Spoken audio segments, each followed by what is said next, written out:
जय sir. काय झालं काय नाही सर. राहुल कुमार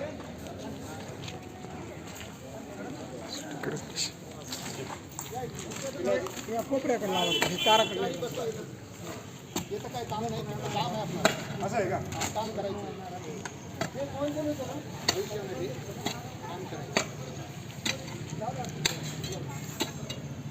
म्हणजे दुधमल सर दुधमल सर किधर आहे या दुधमल सरांच्या हाती एक झाड लावा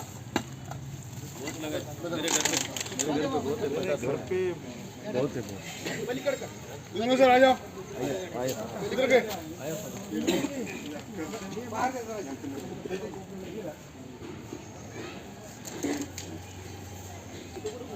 गायकवाड सरला इकडे बोलवा सगळं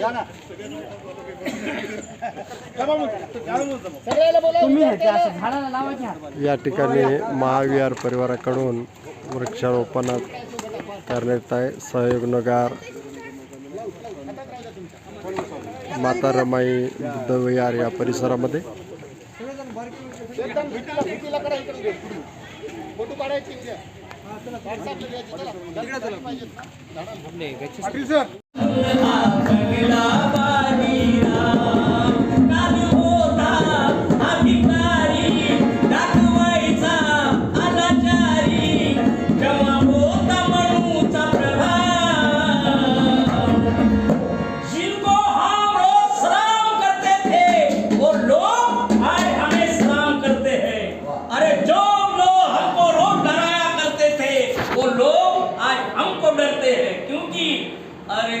आधी लढलाई थे भीमराव आधी लढलाई थे भीमराव म्हणून हा बनला बाजीराव आधी लढलाई थे भीमराव म्हणून हा बनला बाजीराव काल होता अधिकारी दाखवायचा अनाचारी जेव्हा होता म्हणूचा प्रभाव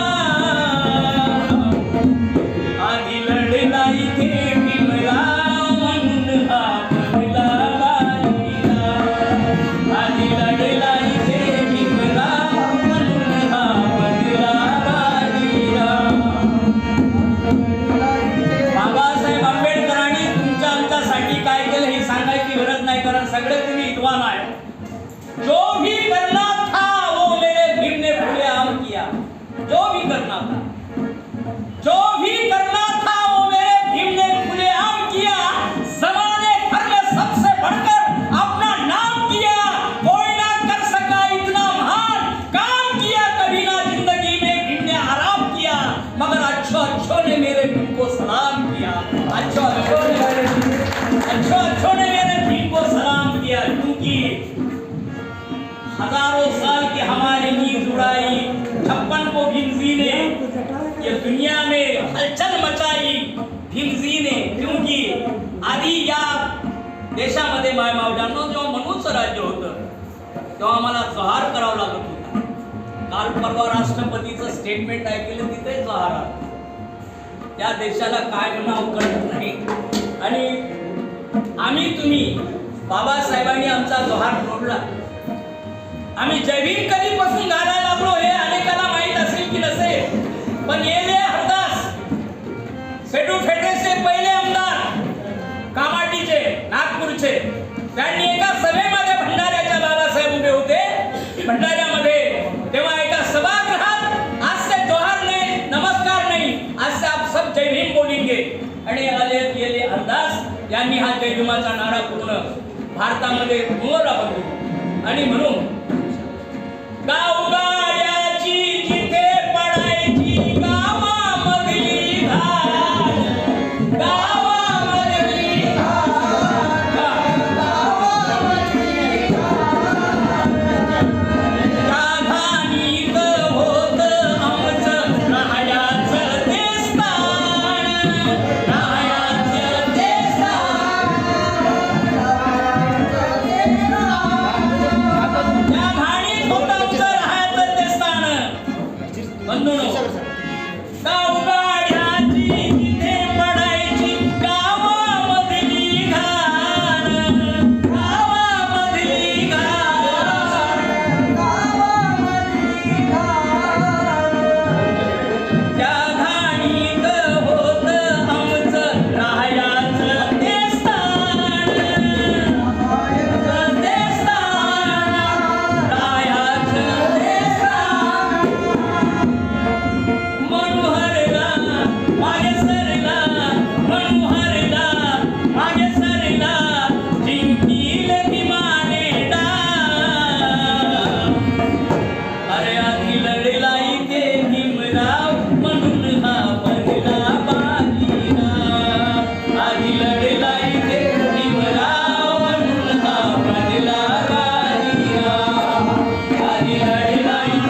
पाजलं? माझ्यासारख्या एडपडाचा प्रश्न आहे, बाबासाहेबांनी माळच्या 14 तळ्याचं का पाजलं? हे बंधूंनो सांगायच्या गोष्टी आहेत. महात्मा फुलेंना हौदावरचा हौद फुले केले बाबासाहेबांच्या अगोदर 1848ला. बाबासाहेबांनी त्यांची प्रेरणा घेऊन एक मोठी क्रांती महाडच्या 14 तळात बाबासाहेबांना का स्पर्श केला त्या 14 तळ्याला आटकर साहेब, याचं एक मोठं उदाहरण आहे. कारण तिथे आमच्या छत्रपती शिवरायांच्या अपमानाचा बाबासाहेबाला बदला घ्यायचा होता. कारण तिथे डाव्या अंगठ्यानं आमच्या छत्रपतीला अंगठा लावून त्यांचा राज्याभिषेक केला. त्या राज्याभिषेकाला बाबासाहेबांनी, नाहीतर या देशात होते तळे, अंबाझरी तळ होतं नागपूरचं, मासळ तलाव होतं, पाण्याचं अनेक तळे होते, पण त्या तळ्यावर बाबासाहेबांनी क्रांती याच्यासाठी केली की छत्रपती शिवाजी महाराजांचा बाबासाहेबांना बदला घ्यायचा होता. आणि म्हणून होता भयानक धोकादायक मनुवाद्याचा किल्ला,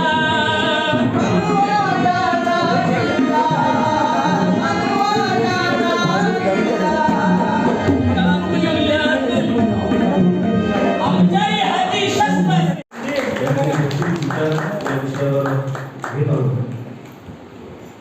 या विषयावर विचार न्यायालयासाठी या ठिकाणी भारताच्या प्रेसिडेंट क्षीरसागर सर आहेत उपस्थित. आपण क्षीरसागर सरांचा सत्कार करण्यासाठी मी हिरामन वाघमारे आपल्या महावीर परिवाराचे सदस्य हिरामन वाघमारे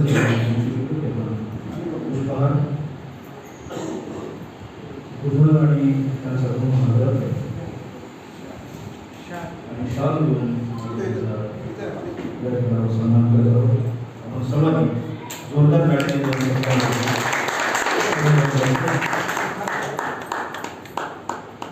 यानंतर आमचे मार्गदर्शक शिखर कवी आंबेडकरी चळवळीचे सौंदर्यवादी भाषणकार अशुमान भीमरावजी भटकर सर याचा सत्कार करण्यासाठी महाविद्यालय परिवाराला एकत्रितरित्या या ठिकाणी आमंत्रित करू इच्छितो. आपण सरांचा सन्मान करा. शाल पुष्पहार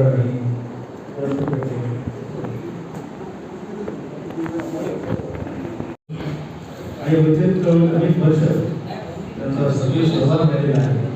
अनेक आंदोलनांमध्ये त्यांनी सहभाग घेतलेला आहे. सहभागी होण्यासाठी आपण जोरदार टाळ्या वाजवा आणि त्याला प्रोत्साहित करायचं. खूप सुंदर असा हा सोहळा या ठिकाणी संपन्न होता.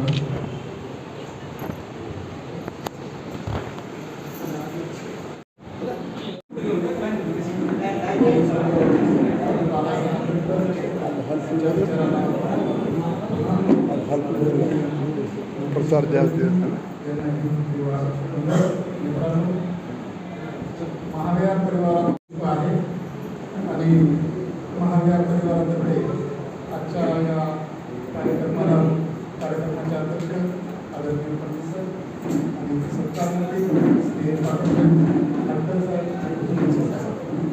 मित्रांनो, महाविहार परिवार हे गेल्या 5 ते 7 वर्षापासून नांदेडच्या सामाजिक कार्यामध्ये चळवळीमध्ये एक महत्त्वाचं योगदान देत आहे. 5-6 वर्षापूर्वी हे लावलेले रोपटं आज आकाराला येत आहे, याचा आज आम्हाला सार्थ अभिमान आहे. महाविहार परिवारामार्फत यापूर्वी सुरुवातीला शहरातील काही विहारामध्ये महाविहार परिवारातील काही सदस्य जायचे आणि त्या ठिकाणी त्रिसरळ पंचशिला घ्यायचे आणि महाविहार परिवाराची भूमिका त्या ठिकाणी फक्त सांगायची. हे करत असताना मध्यंतरी लॉकडाऊनचा पिरियड झाला, त्याच्यामध्ये काही आमच्या ॲक्टिव्हिटीज कमी झाल्या. महाविहार दाभड येथे बौद्ध धर्म परिषदेच्या अनुषंगाने महाविहार परिवारामार्फत बरोबर सूचक मेळावाही त्या ठिकाणी आम्ही आयोजित करत होतो. त्याबरोबर त्या ठिकाणी महाविहार परिवारातर्फे विवाह सोहळा सुद्धा लावून देतो. ही महाविहार परिवाराची आतापर्यंतची यशोगाथा आहे. सद्यस्थितीमध्ये धावपळीच्या युगामध्ये मुला मुलींना स्थळ पाहणं अवघड होत आहे. अशा स्थितीमध्ये 12ही माही आपले गुडगे साहेब साहेबराव कुंडगे यांच्या आणि रापेकर इथे वधूवरांच्या नावाची नोंदणी केल्या जाते आणि त्याचा एक चांगला परिणाम आपल्याला दिसून येत आहे. या सर्व करत असताना आजचे हे आमचे 6वे पुष्प बाबासाहेब आंबेडकरांच्या विचाराला, बाबासाहेब आंबेडकरांच्या चळवळीला जे योगदान देतात, शासकीय सेवेमध्ये असो किंवा राजकीय क्षेत्रात असो, सामाजिक क्षेत्रात असो, महाविहार परिवारामार्फत त्यांचा या ठिकाणी आम्ही योग्य ते मोठा सत्कार तर नाही, पण आपण आपल्या माणसाचाच सत्कार करतो आणि त्यांचं कौतुक करतो. अशाचपैकी आज या ठिकाणी व्याख्याते म्हणून प्राध्यापक क्षीरसागर सर रत्नापूर या ठिकाणी आलेले आहेत. त्यांचा आंबेडकर थॉटविषयी चांगला अभ्यास आहे. यापूर्वी महाविहार परिवारामार्फत या ठिकाणी 5 अशा व्याख्यानमाला झालेल्या आहेत. यामध्ये आंबेडकर चळवळीचे ज्येष्ठ भाष्यकार, राजकीय क्षेत्रातले महानुभव व तसेच अभ्यासक सुरेशदादा गायकवाड यांचंही या ठिकाणी व्याख्यान झालेलं आहे. त्याचबरोबर आंबेडकर चळवळीचे ज्येष्ठ नेते रमेश सोनाळे, दिगंबरराव ढोले, विजयजी गोनारकर, नितीन नवसागरे अशा या महान व्यक्तींचं या ठिकाणी आपण व्याख्यान आयोजित केलेलं होतं. त्याचबरोबर आंबेडकर चळवळीचा जलसाकार म्हणून नव्वते गायक यांचाही या ठिकाणी आपण हृदय सत्कार केलेला होता. आजच्या या प्रसंगी आपण या ठिकाणी एक व्याख्यान आदरणीय क्षीरसागर सर यांचं आयोजन केलेलं आहे. त्याचबरोबर तिन्ही जरी शासकीय सेवेत असले तरीही त्यांची नाळ ही सामाजिक होती, सामाजिक चळवळीत होते, आंबेडकरी विचाराशी त्यांची धारा होती. असे ज्येष्ठ आमचे मित्र डॉक्टर पाटील साहेब आणि भुजबळ सर अशा या व्यक्तींचा या ठिकाणी महाविहार परिवारात आपण सत्कार करून खरंच आपण त्यांना आपल्या परिवारातले सदस्य म्हणून मान्य केलेलं आहे आणि त्यांचा आपण निवृत्तीच काव्याला सत्कार करून त्यांचा समाजाप्रती एक ऋण त्यांनी केलेलं आहे, त्याचा आपण एक सत्कार केलेला आहे. मला वाटतं महाविहार परिवाराची एवढी गाथा आम्हाला पुढे आहे. जय डॉक्टर बाबासाहेब आंबेडकर यांच्या विचाराला विनम्र अभिवादन करतो. आज महाविहार परिवाराच्या वतीनं जे काय आपण महिन्याच्या 4थ्या शनिवारी जो कार्यक्रम घेतो, एक धर्मशिबिर आणि त्या निमित्तानं महाविहाराची सगळी माणसं आपण एकत्र जमून एक छोटे काही कार्यक्रम घेत असतो. तर यावेळेस खरं म्हणजे आपल्या पहिल्यांदा जून जुलैमध्येच शाळेत जायचो.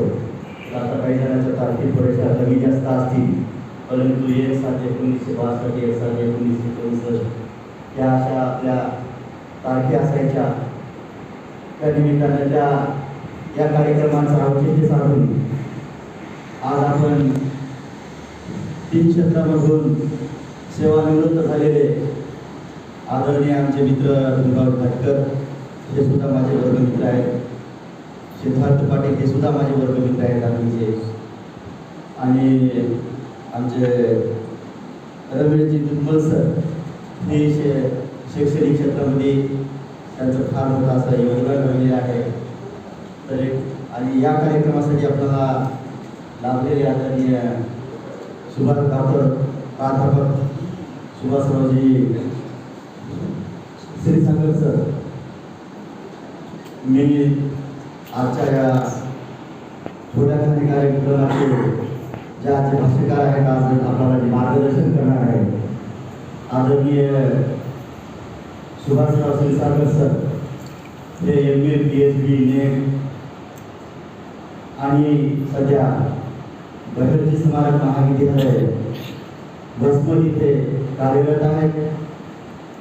तर म्हणजे ही इथं आपल्या छोट्या कार्यक्रमासाठी उपलब्ध झालेली मूर्ती आज त्यांच्या मार्गदर्शनाखाली जवळजवळ 6 ते 7 लोकांनी PhD प्रदान झालेली आहे. त्यांच्या मार्गदर्शनातील गाईड म्हणून त्या 6 ते 7 जणांचे ते गाईड आहेत. आणि विद्यापीठामध्ये जे नॉमिनेशन असते की ज्याच्या अंडरमध्ये लोक PhD करू शकतात असे ते विद्यापीठाचे नामांकित आणि नॉमिनेटेड सदस्य आहेत की हे त्यांचे हे गाईड यांना गाईड म्हणून वापरून ते आपली PhD डिग्री मिळवू शकतात. आणि त्यांनी जवळजवळ आंतरराष्ट्रीय लेवलचे 35 त्यांचे रिसर्च पेपर पब्लिश झालेले आहेत. फार मोठ्या ख्यातीची अशी व्यक्ती आज आपल्याला इथं लाभलेली आहे आणि आपल्याकडूनच मोठे झालेली गरिबी होती एवढ्या या सगळं आपण गरीबच होतो पहिल्यांदा, आता थोडंसं काहीतरी पावी करायला लागली. तर या सगळ्या परिस्थितीला तोंड देत आताचे अशा गोष्टी असतात. आणि बाबासाहेब आणखी त्यांनी धार्मिक पण पुस्तकं लिहिलेली आहेत. संत कबीर, रोहिदास महाराज यांच्या, तुकाराम महाराज यांचे जे काव्य आहे त्या काव्यामधून त्यांनी गौतम बुद्ध कसा प्रदर्शित केला, गौतम बुद्धाला कसा व्यक्त केला, त्यांची सविस्तर असे त्यांचे पुस्तक आहे. असे हे आदरणीय डॉक्टर प्राध्यापक सुभाषबाबूजी क्षीरसागर सर आपल्याला एक लाभलेले आहेत अध्यक्ष म्हणून. आजच्या दुसरे आपले एक सत्कार प्रक्रिया होती. आमचे मित्र आदरणीय भीमराव हटकर, त्यांना मी आता म्हणलं तुम्हाला किती पुरस्कार प्राप्त झाले याची मला यादी द्या. ते म्हणजे जर तुला माझे जर पुरस्कार माहीत नसतील तर तुम्हाला परिचय देऊ नको. आणि भीमराव हटकर हे नाव पुरेसं आहे, खरंच पुरेसं आहे. आम्ही 10वीला असताना त्या पडताना त्यावेळेस 80% मार्क भेटले. म्हणजे आता वर्ग जर 80% झालं तर त्याला 30 ते 35% मार्क फुकट भेटायचे. आणि मागा फार फुलफुलून जाते. 90%चा बाप म्हणाला कोणाला लईच मार्क घेतले पण ते व्हायला तर 55% पोरं. तर हे त्या काळचा 80% माणूस आहे आणि ओळखते त्या काळात. तर मला या निमित्तानं असं सांगावं की आताच्या पालकाला की पोरांना 90% मार्क भेटले 10वीला तरी हुळहुळून जाऊ नका. जोपर्यंत त्यांना 10वीची 12वीची नेट परीक्षा पास होऊन IITला किंवा MBBSला लागला नाही तोपर्यंत काय त्याचा पिच्छा सोडू नका. नाही तर उगाच 90% देऊन त्याला बिस्किट चालू घाल, त्याला पेढेच खाऊ घाल, त्याला तेवढा हुळहुळून जाऊ देऊ नका. तर असा हा आमचा खरं म्हणजे विविध क्षेत्रामध्ये त्यावेळेस इंजिनिअरिंगला असताना, पॉलिटेक्निकला असताना, विद्यार्थी चळवळीमध्ये, पुन्हा नोकरीमध्ये असताना, धार्मिक चळवळीमध्ये,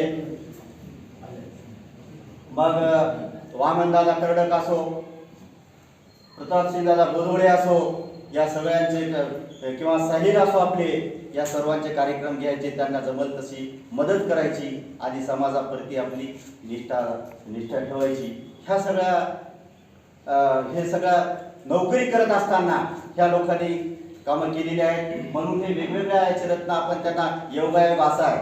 आता काय लोक नोकऱ्या करतात, रिटायर होतात आणि रिटायर झाले की मोठी आता तर ते रिटायर झालेली माणसं मोठमोठ्या ओल्या पार्ट्यातच आता सध्या गुंग आहेत आणि काम काहीच करायचं नाही. काही तेही सांगायचं, नाही तेही सांगायचं, म्हणजे खोटा डामाचार सगळा. तर ही सगळी मला तर वाटते योगायोगाने ही सगळी मोठी माणसं आहेत. आमचा हा मित्र सिद्धार्थ पाटील, तोही 10वीला माझ्याबरोबर होता. मी इकडं 12वीला गेलो होतो, तिकडं पॉलिटेक्निकला होता. आणि आंबाडीसारख्या अशा दुर्गम भागामधून वडील पायीस म्हणतात का त्या पण रेल्वेमध्ये, आणि त्याच्यामुळे त्याच्या कुठं मुदखेडला काही 1ली 2री 3री 4थी कुठं किनवटला, काय पुढचं शिक्षणही मला वाटतं 10वीपर्यंत त्याचं किनवटलाच झालं. किनवटला झाल्यानंतर त्यांनी 84ला इथून डिप्लोमा केला. डिप्लोमा केल्यानंतर त्यावेळेस काही इलेक्ट्रिकलला मला वाटते नोकऱ्या नव्हत्या. तर त्याने 1 ते 2 वर्षे फिल्म कासमास फिल्म म्हणून चिकलठाण्याच्या कंपनीमध्ये काम केलं. पुन्हा रेडिओ आणि ते काय दूरचित्रवाणी त्याच्यामध्ये 2 वर्षे काम केलं. 1988ला त्या MSV मध्ये नोकरीला कार्यरत झाले. तेव्हापासून ते आता 88 ते 22 पर्यंत कार्यरत. आणि धार्मिक कार्यक्रम चालूच. स्वतः श्रावणे, स्वतः कुठं विहाराचं कुणकुण लागली की तिथं जाऊन उभं राहायचं. त्याला काम सुरू झालं की त्याला आता इलेक्ट्रिकलचा माणूस हा, खेड्यामध्ये पायाभूत सुविधा म्हणजे अगोदर लाईट पाहिजे, मग त्याला लाईटबद्दल सगळं त्याला मार्गदर्शन करायचं, त्याला मीटर मिळवून द्यायचं. स्वतः काही श्रावणीय पोरं तयार करायचे आणि स्वतः पुढाकार घेऊन हा काम करायचा. खरं म्हणजे काम करत असताना जर एखादा अधिकारी किंवा चांगला कर्मचारी जर समाजात काम करत असेल तर लोकांकडून त्यांचा फार मोठा सत्कार किंवा त्याच्यावर फार विश्वास ठेवला जातो. कसं कार्यकर्ते थोडेसे कार्यकर्ता प्रमाणित जरी झाला तरी काही कार्यकर्ते बदनाम केले. त्याच्यामुळे काही पुढे होऊन जरी काही कपडे फाडून जरी सामला लागला त्याला सोडून गेले बाबा मी प्रमाणिक आहो, पण त्याच्यावर लोक तेवढी निष्ठा ठेवत नाहीत. परंतु जो कर्मचारी किंवा अधिकारी एखादा जर समाजामध्ये काम करत असेल तर तो लगेच लवकर फळाला येते. कारण मी माझाच अनुभव सांगतो. म्हणून ते तुम्ही नोकरीवर असताना काम करणं फार महत्त्वाचं आहे. उगा आम्ही रिटायर झालेल्या ज्या काही गोष्टी थोड्या बहुत माहीत आहे, माझा सहभागही नव्हता, मला फक्त माहीत आहे विहार झालं, मी म्हणायचं की विहाराचा मी प्रमुख होतो. आता इथं काय त्याला काय असं माफ आहे का प्रमाख आहे का काय कोणी साक्षीदार आहे का निंदेने तिथं केलं का करत नाही. बोलला टाळ्या वेळेला झाला समाज सुधारा. म्हणजे ह्या गोष्टी मी लोकांना मी अनुभवतो. लोक आमचे श्री आदरणीय ललकार बापूजी आलेले आहेत. ललकार बापूजी या, थोड्या वेळाने तुमचाही सत्कार करू आणि सत्कार करण्यास तुम्ही योग्य आहात.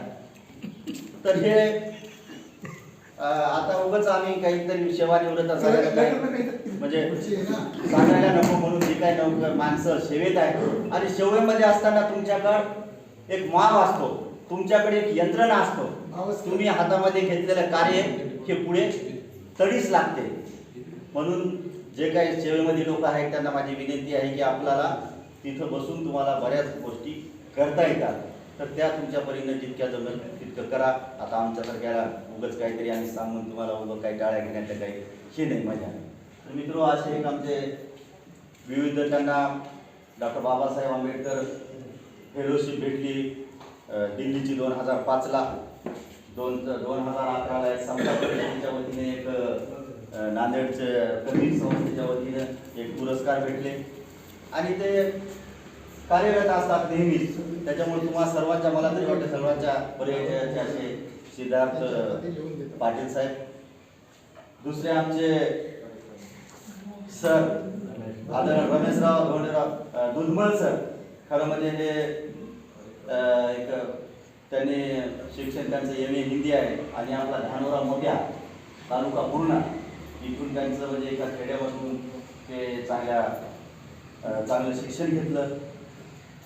पीपल्स कॉलेजमधून त्यांचं पूर्ण शिक्षण झालेलं आहे आणि 1988ला ते तामशाला एक शिक्षक म्हणून लागले.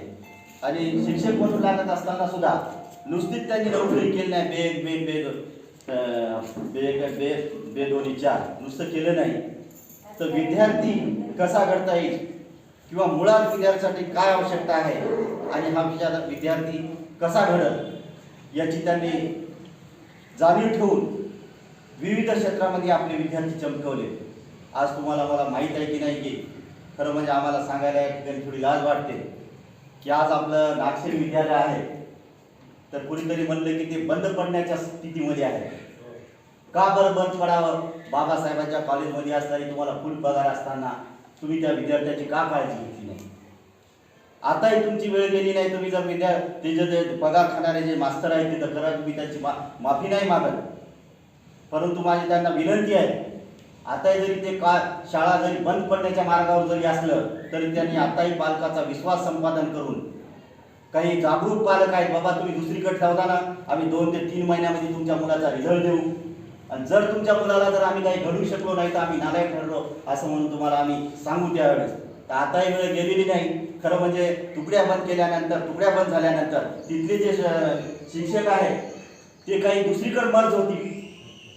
बाबासाहेबांची संस्था पीपल्स एज्युकेशनच्या संस्थेचं ते शाळा आहे आणि ते जर बंद पडण्याच्या मार्गावर असेल तर याच्यापैकी काय शोकांतिक आहे. आणि या जगामध्ये म्हणजे या काळामध्ये आज तुमच्यामध्ये एवढी बुद्धिमत्ता, तुमच्यामध्ये आज एवढी जागरूकता आली आणि या जागरूकतेच्या काळामध्ये जरी असं होत असेल तर मला वाटतं या समाजाच्या काही लोकांनी त्यांना जाब विचारला पाहिजे. आपण एखादी समिती स्थापन करून तुमची काय अडचण आहे किंवा काही विद्यार्थी आणण्यासाठी आपण काही प्रयत्न करू शकतो का, हेही आपण प्रयत्न जागरूकपणे आणि एक समाजाचा एक घटक म्हणून केला पाहिजे. एवढं मोठं आशेट उभं आहे. आज आपल्याला एखादी रूम बांधायची असेल तर 10 जणांच्या पाया पडावं लागते. किती जणांचं मोठं आज एवढं मोठं सगळ्या मोठं आशेट असताना, ग्राउंड असताना, सगळं कॉलेज असताना सगळी इमारत मोठी टोले जग असताना जर विद्यार्थी जर भेटत नसतील, पालक जर विद्यार्थी काढून नेत असतील तर ही मोठी शोकांतिका आहे. म्हणून तिथे बसलेले सगळे जागरूक नागरिक माझी एक सर्वांना विनंती आहे की आपण त्याच्यावर काहीतरी थोडासा अंकुश आणला पाहिजे. या निमित्तानं मी तुम्हाला विनंती करून मला जे लांबलेलं खरं म्हणजे मी एक भाषणच केल्यासारखं केलं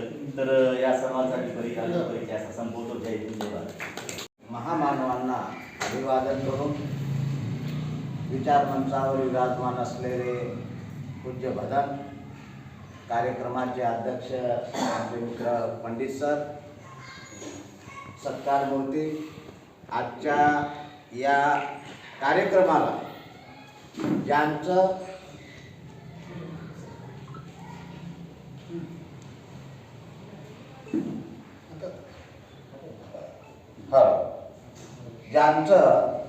आपण व्याख्यान ऐकणार आहोत आणि आपल्याला सर्वांना त्यांना वेळ द्यायचा आहे व्याख्यानाला, आणि म्हणून मी आपला अधिकचा वेळ घेणार नाही. सगळ्याचे घेऊन टाकस.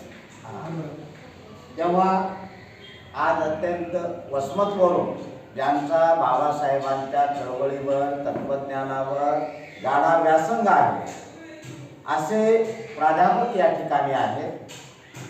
तेव्हा आपल्याला सगळ्यांना त्यांचं ऐकायचं आहे. मी 2 गोष्टीसाठी आपल्या समोर उभा आहे.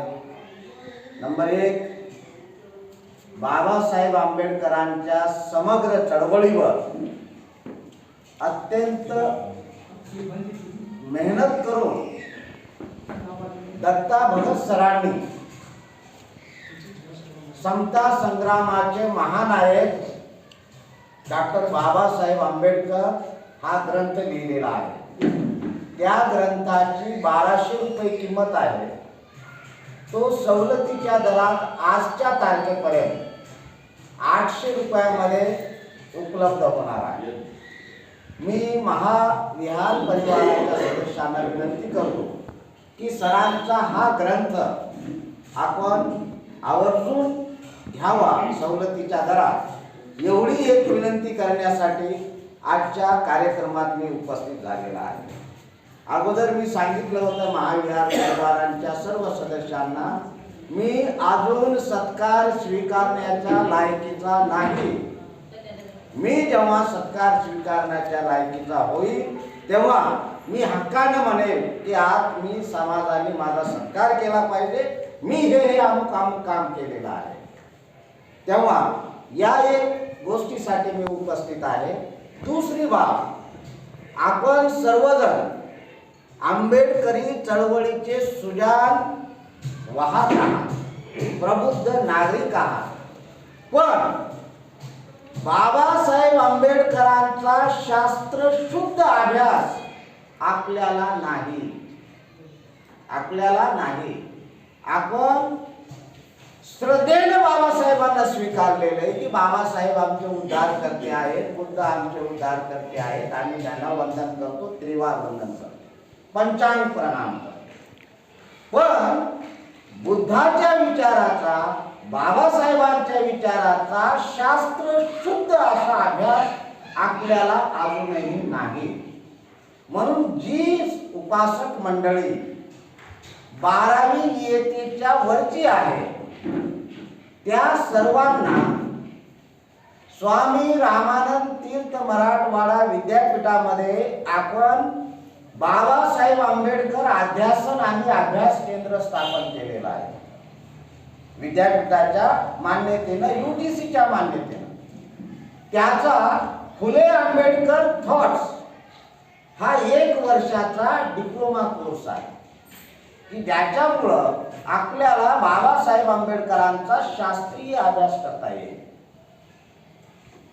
आणि याची ऍडमिशन प्रक्रिया सध्या सुरू झालेली आहे. आजच्या लोकमत मध्ये त्याची जाहिरात आहे. मला अशी आपल्याला विनंती करायची, जे रिटायर्ड माणसं आहेत किंवा जे वर्किंग मध्ये आहेत त्यांनी बाबासाहेबांवरचा शास्त्रशुद्ध अभ्यास केला पाहिजे.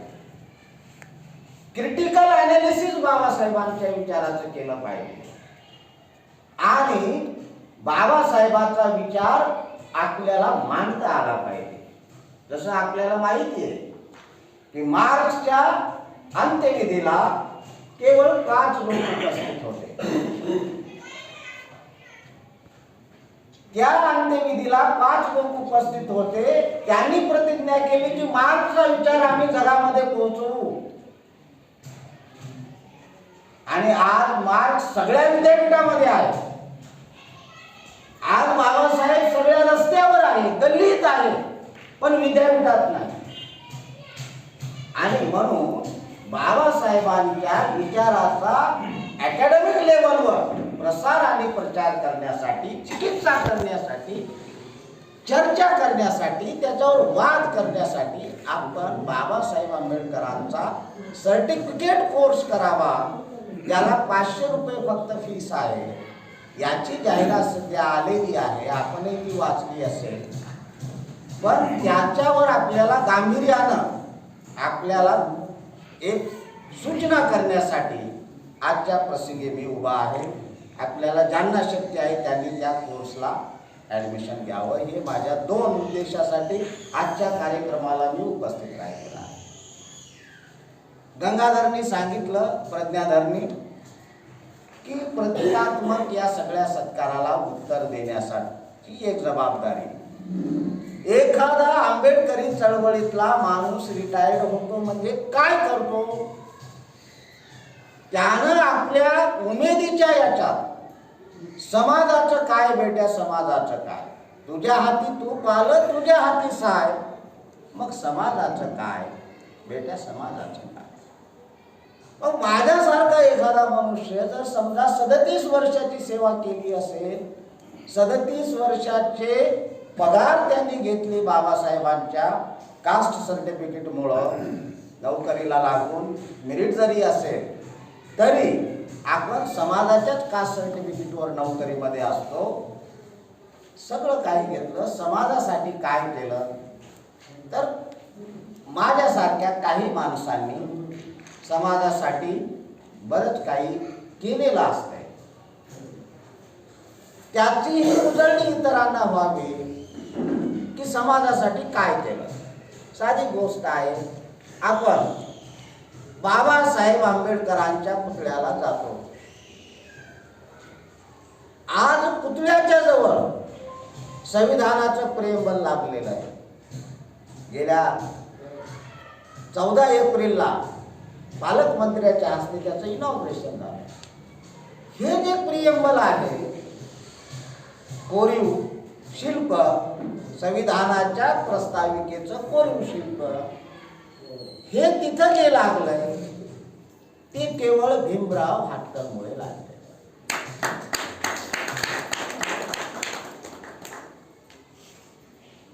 काम नोकरी करीत असताना कोणालाही पत्ता न लागू देता समाजाचे मोठे काम असे करता येतात.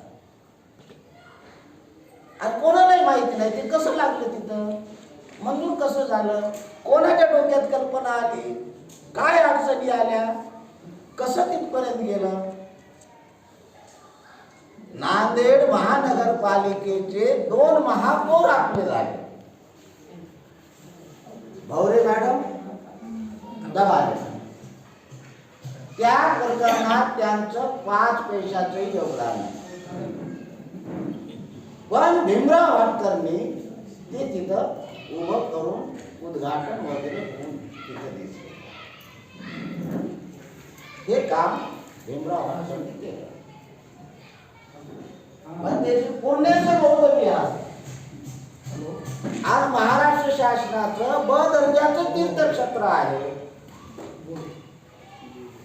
त्याला दर्जा तीर्थक्षेत्राचा कुणी दिला, कसा दिला? सूर्यवंशी आपले परभणीमध्ये होते, तिथूनच रिटायर झाले. मीही परभणीमध्ये 15 वर्ष होतो. पण पूर्णेच्या बौद्ध विहाराला तीर्थक्षेत्राचा दर्जा भीमराव हाटकरमुळे मिळाला. स्मरणिकेत छापून आलं आणि छाती ठोकपणे मी सांगतो. काय मिळालं?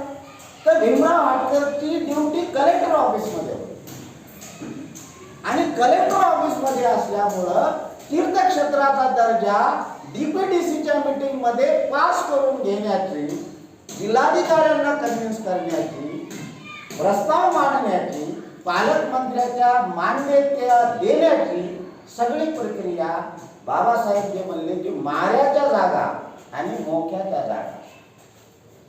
माझ्याहून अनेक मान्यवर डेप्युटी कलेक्टर झाले, अनेक मान्यवर झाले. गोवंदे साहेब असतील, कोणी असतील, अनेक मान्यवर झाले. पण हे काम भीमराव हटकरच्या खात्यावर, कारण ते त्या काळात लक्षात येणं, ते करून घेणं ही प्रक्रिया. म्हणजे सर्व्हिस मध्ये असताना लोक जे म्हणतात की काय त्या आम्ही नोकरीतच आहोत, आता आम्हाला काही वेळच मिळत नाही, काहीच नाही, लग्नाला लोक जात नाही, कुठे जात नाही, काय तर नोकरीतच. नोकरीत असताना देखील अनेक संधी तुम्हाला मिळत असते, तुम्हाला ती एनकॅश करावी लागते, एनकॅश करावी लागते. म्हणजे तुम्ही मार्ग सांगितलं की 5 लाख तरी आपले शरदानंद म्हणते 5 भीमनगर मध्ये बौद्ध विहार, दलित वस्ती फंडातून त्या ठिकाणी 25 लाख रुपयाचं सांस्कृतिक सभागृहाच्या नावानं बौद्ध विहार भीमराव हटकरनी बांधलं. म्हणजे मिस्त्री नाही, मी इंजिनियर म्हणून नाही बांधलं. तर मला कलेक्टर ऑफिस मध्ये कार्यकारी अभियंत्याचा चार्ज होता आणि त्यामुळं मी त्याची तांत्रिक मान्यता आणि दलित वस्तीमधून मधुकरराव चौधरी साहेबांच्या काळामध्ये 25 लाख रुपयाचं सँक्शन देऊन ते विहार तिथे बांधलं. अनेक गोष्टी सांगता येतील, मी सांगेल माझ्या जीवन चरित्रामध्ये की एक आंबेडकरी चळवळीचा एखादा अधिकारी, साधाही असो, मी काय साधाच अधिकारी, फार मोठा सुपरिटेंडिंग चीफ इंजिनियर असं काही नाही, मी एकदम साधा, दिसायलाही साधा, राहायलाही साधा आणि काम देखील मी साधा कर्मचारी म्हणून केलं. पण माझ्या हातातून अशा पद्धतीचे काम घडलेले आहे. आज साधी गोष्ट आहे, दिलीप भालेरावांना माहिती आहे, आपलं जे हे आहे विपश्यना केंद्र, विपश्यना केंद्राला बांधकामाची जी मान्यता आहे ती आमच्या इरिगेशन डिपार्टमेंट कडून मिळत असते. कारण फ्लड लेवलच्या वर पाहिजे, फ्लड लेवल किती आहे ते आमच्या खात्याकडे माहिती असते. बाय द वे, या बांधकामाची मान्यता देखील मिळवण्यामध्ये माझा खारीचा वाटा. अनेक गोष्टी सांगता येतील, आपला मी जास्त वेळ घेत नाही. आपण माझा सत्कार केला त्याच्याबद्दल मी आणि आमची सगळी सत्कार मूर्ती टीम ही त्यांची आभारी आहे. पुन्हा कधी उरलेलं काम आपण सांगू, लिहू चरित्रामध्ये, ज्यांना इतरांना ते प्रेरक होईल. आपण सर्वांनी आमचा सपत्नीक सत्कार केला त्याबद्दल महाविहार परिवाराचा आणि आपल्या सहयोगनगर माता रमाई बौद्ध विहार समितीचा आणि आपल्या सर्वांचा मी ऋणी आहे. जय भीम, जय भारत. जगतवंदे महाकारुणिक तथागत भगवान बुद्ध, भारतीय घटनेचे शिल्पकार, बहुजनाचे उद्धार करते, बोधिसत्व परमपूज्य डॉक्टर बाबासाहेब आंबेडकर यांच्या विचारांना आणि प्रतिज्ञांना या ठिकाणी कितीवार वंदन करतो. या ठिकाणी उपस्थित पूज्य भदंत शिलरत्नजी यांना मी पंचांग प्रणाम करतो. या ठिकाणी उपस्थित महाविहार परिवाराचे सर्व सन्माननीय पदाधिकारी, सर्व सभासद, उपस्थित आजचे प्रमुख वक्ते माझे मित्र आदरणीय प्राध्यापक डॉक्टर क्षीरसागर सर, आमचे वर्गमित्र, आता ज्यांनी आपल्या बुलंद आवाजाने आपल्याला या ठिकाणी त्याचं मनोगत सांगितलं, असे माझे मित्र इंजिनियर भीमराव हटकर साहेब. आम्ही दोघे एकाच दिवशी रिटायर झालो, योगायोग आहे. जन्मलो एकाच महिन्यात एकाच दिवशी रिटायर झालो. एकाच वसतिगृहात एकाच वसतिगृहात एकाच कॉलेजला होतो. सर्व योगायोग आहे. तर या ठिकाणी उपस्थित विशेष सत्कारमूर्ती आदरणीय दुधमल सर, उपस्थित या कार्यक्रमाचे अध्यक्ष आदरणीय पंडित सर, सर्व आमचे गच्चे सर, लॉर्ड बुद्ध टीव्हीचे, या ठिकाणी उपस्थित सहयोग नगरच्या महिला मंडळाच्या अध्यक्षा सूर्यवंशीताई, सूर्यवंशी सर आमचे गुरु होते, त्यांना माहीत नसेल MSc रिटायर झाले होते. तर या ठिकाणी उपस्थित आमचे महाराष्ट्राचे मागासवर्गीय विद्युत कर्मचारी संघटनेचे पदाधिकारी बोलावणार साहेब, उपस्थित सर्वच श्रद्धावान शीलसंपन्न बंधू उपासक उपासिका, आमचे मित्र भरत कुमार कायदे, सर्वांना सप्रेम सविनय जय भीम. जय भीम. या ठिकाणी उपस्थित आमचे कीर्तने सर, जनकार बाबू नेहमी माझ्या संपर्कात राहतात, आजही ते उपस्थित आहेत. बंधूंनो, खरं तर हाटकर साहेब म्हटल्याप्रमाणे आम्ही सत्कार करण्यासारखे तर काही नाही, परंतु या ठिकाणी आम्हाला 8 दिवसापूर्वी पाचारण करण्यात आली किंवा महाविहार परिवारातर्फे आपला सत्कार करण्यात आलेला आहे.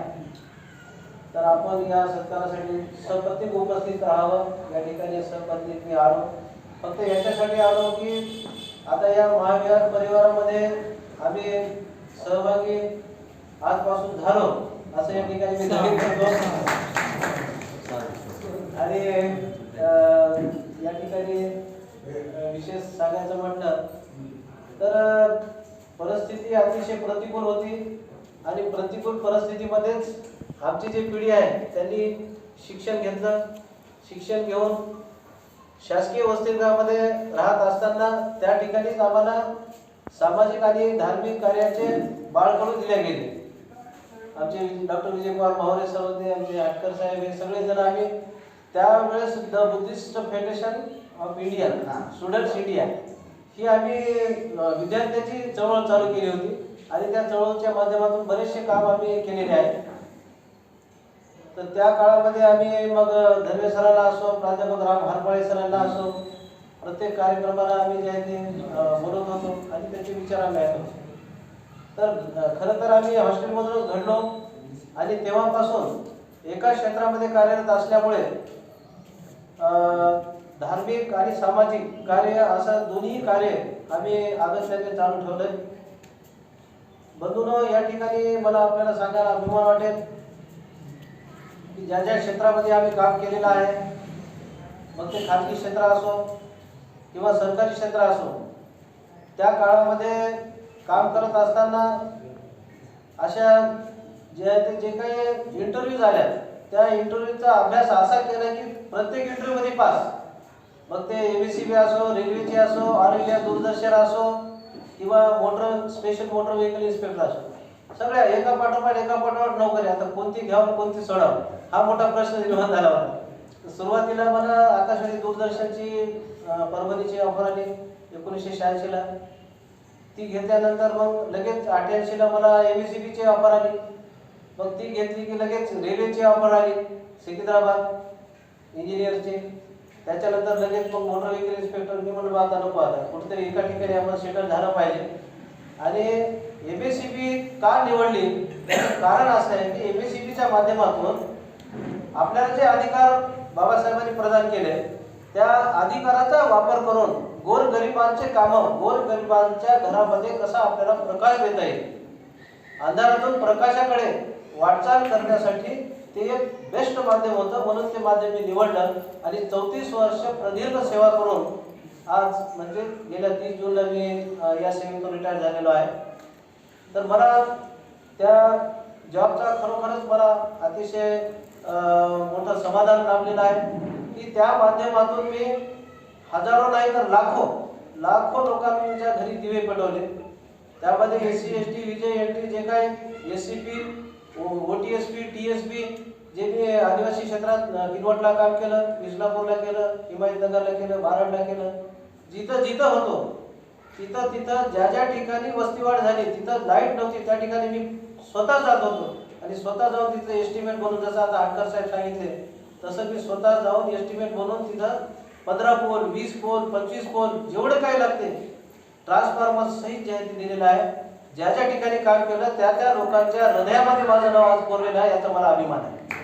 जिथे मी जातो, जिथे मी भेटतो, मला आजही समजा 25 वर्षानंतर एक इस्लापूरचा ग्राहक भेटला मला कोलारीचा.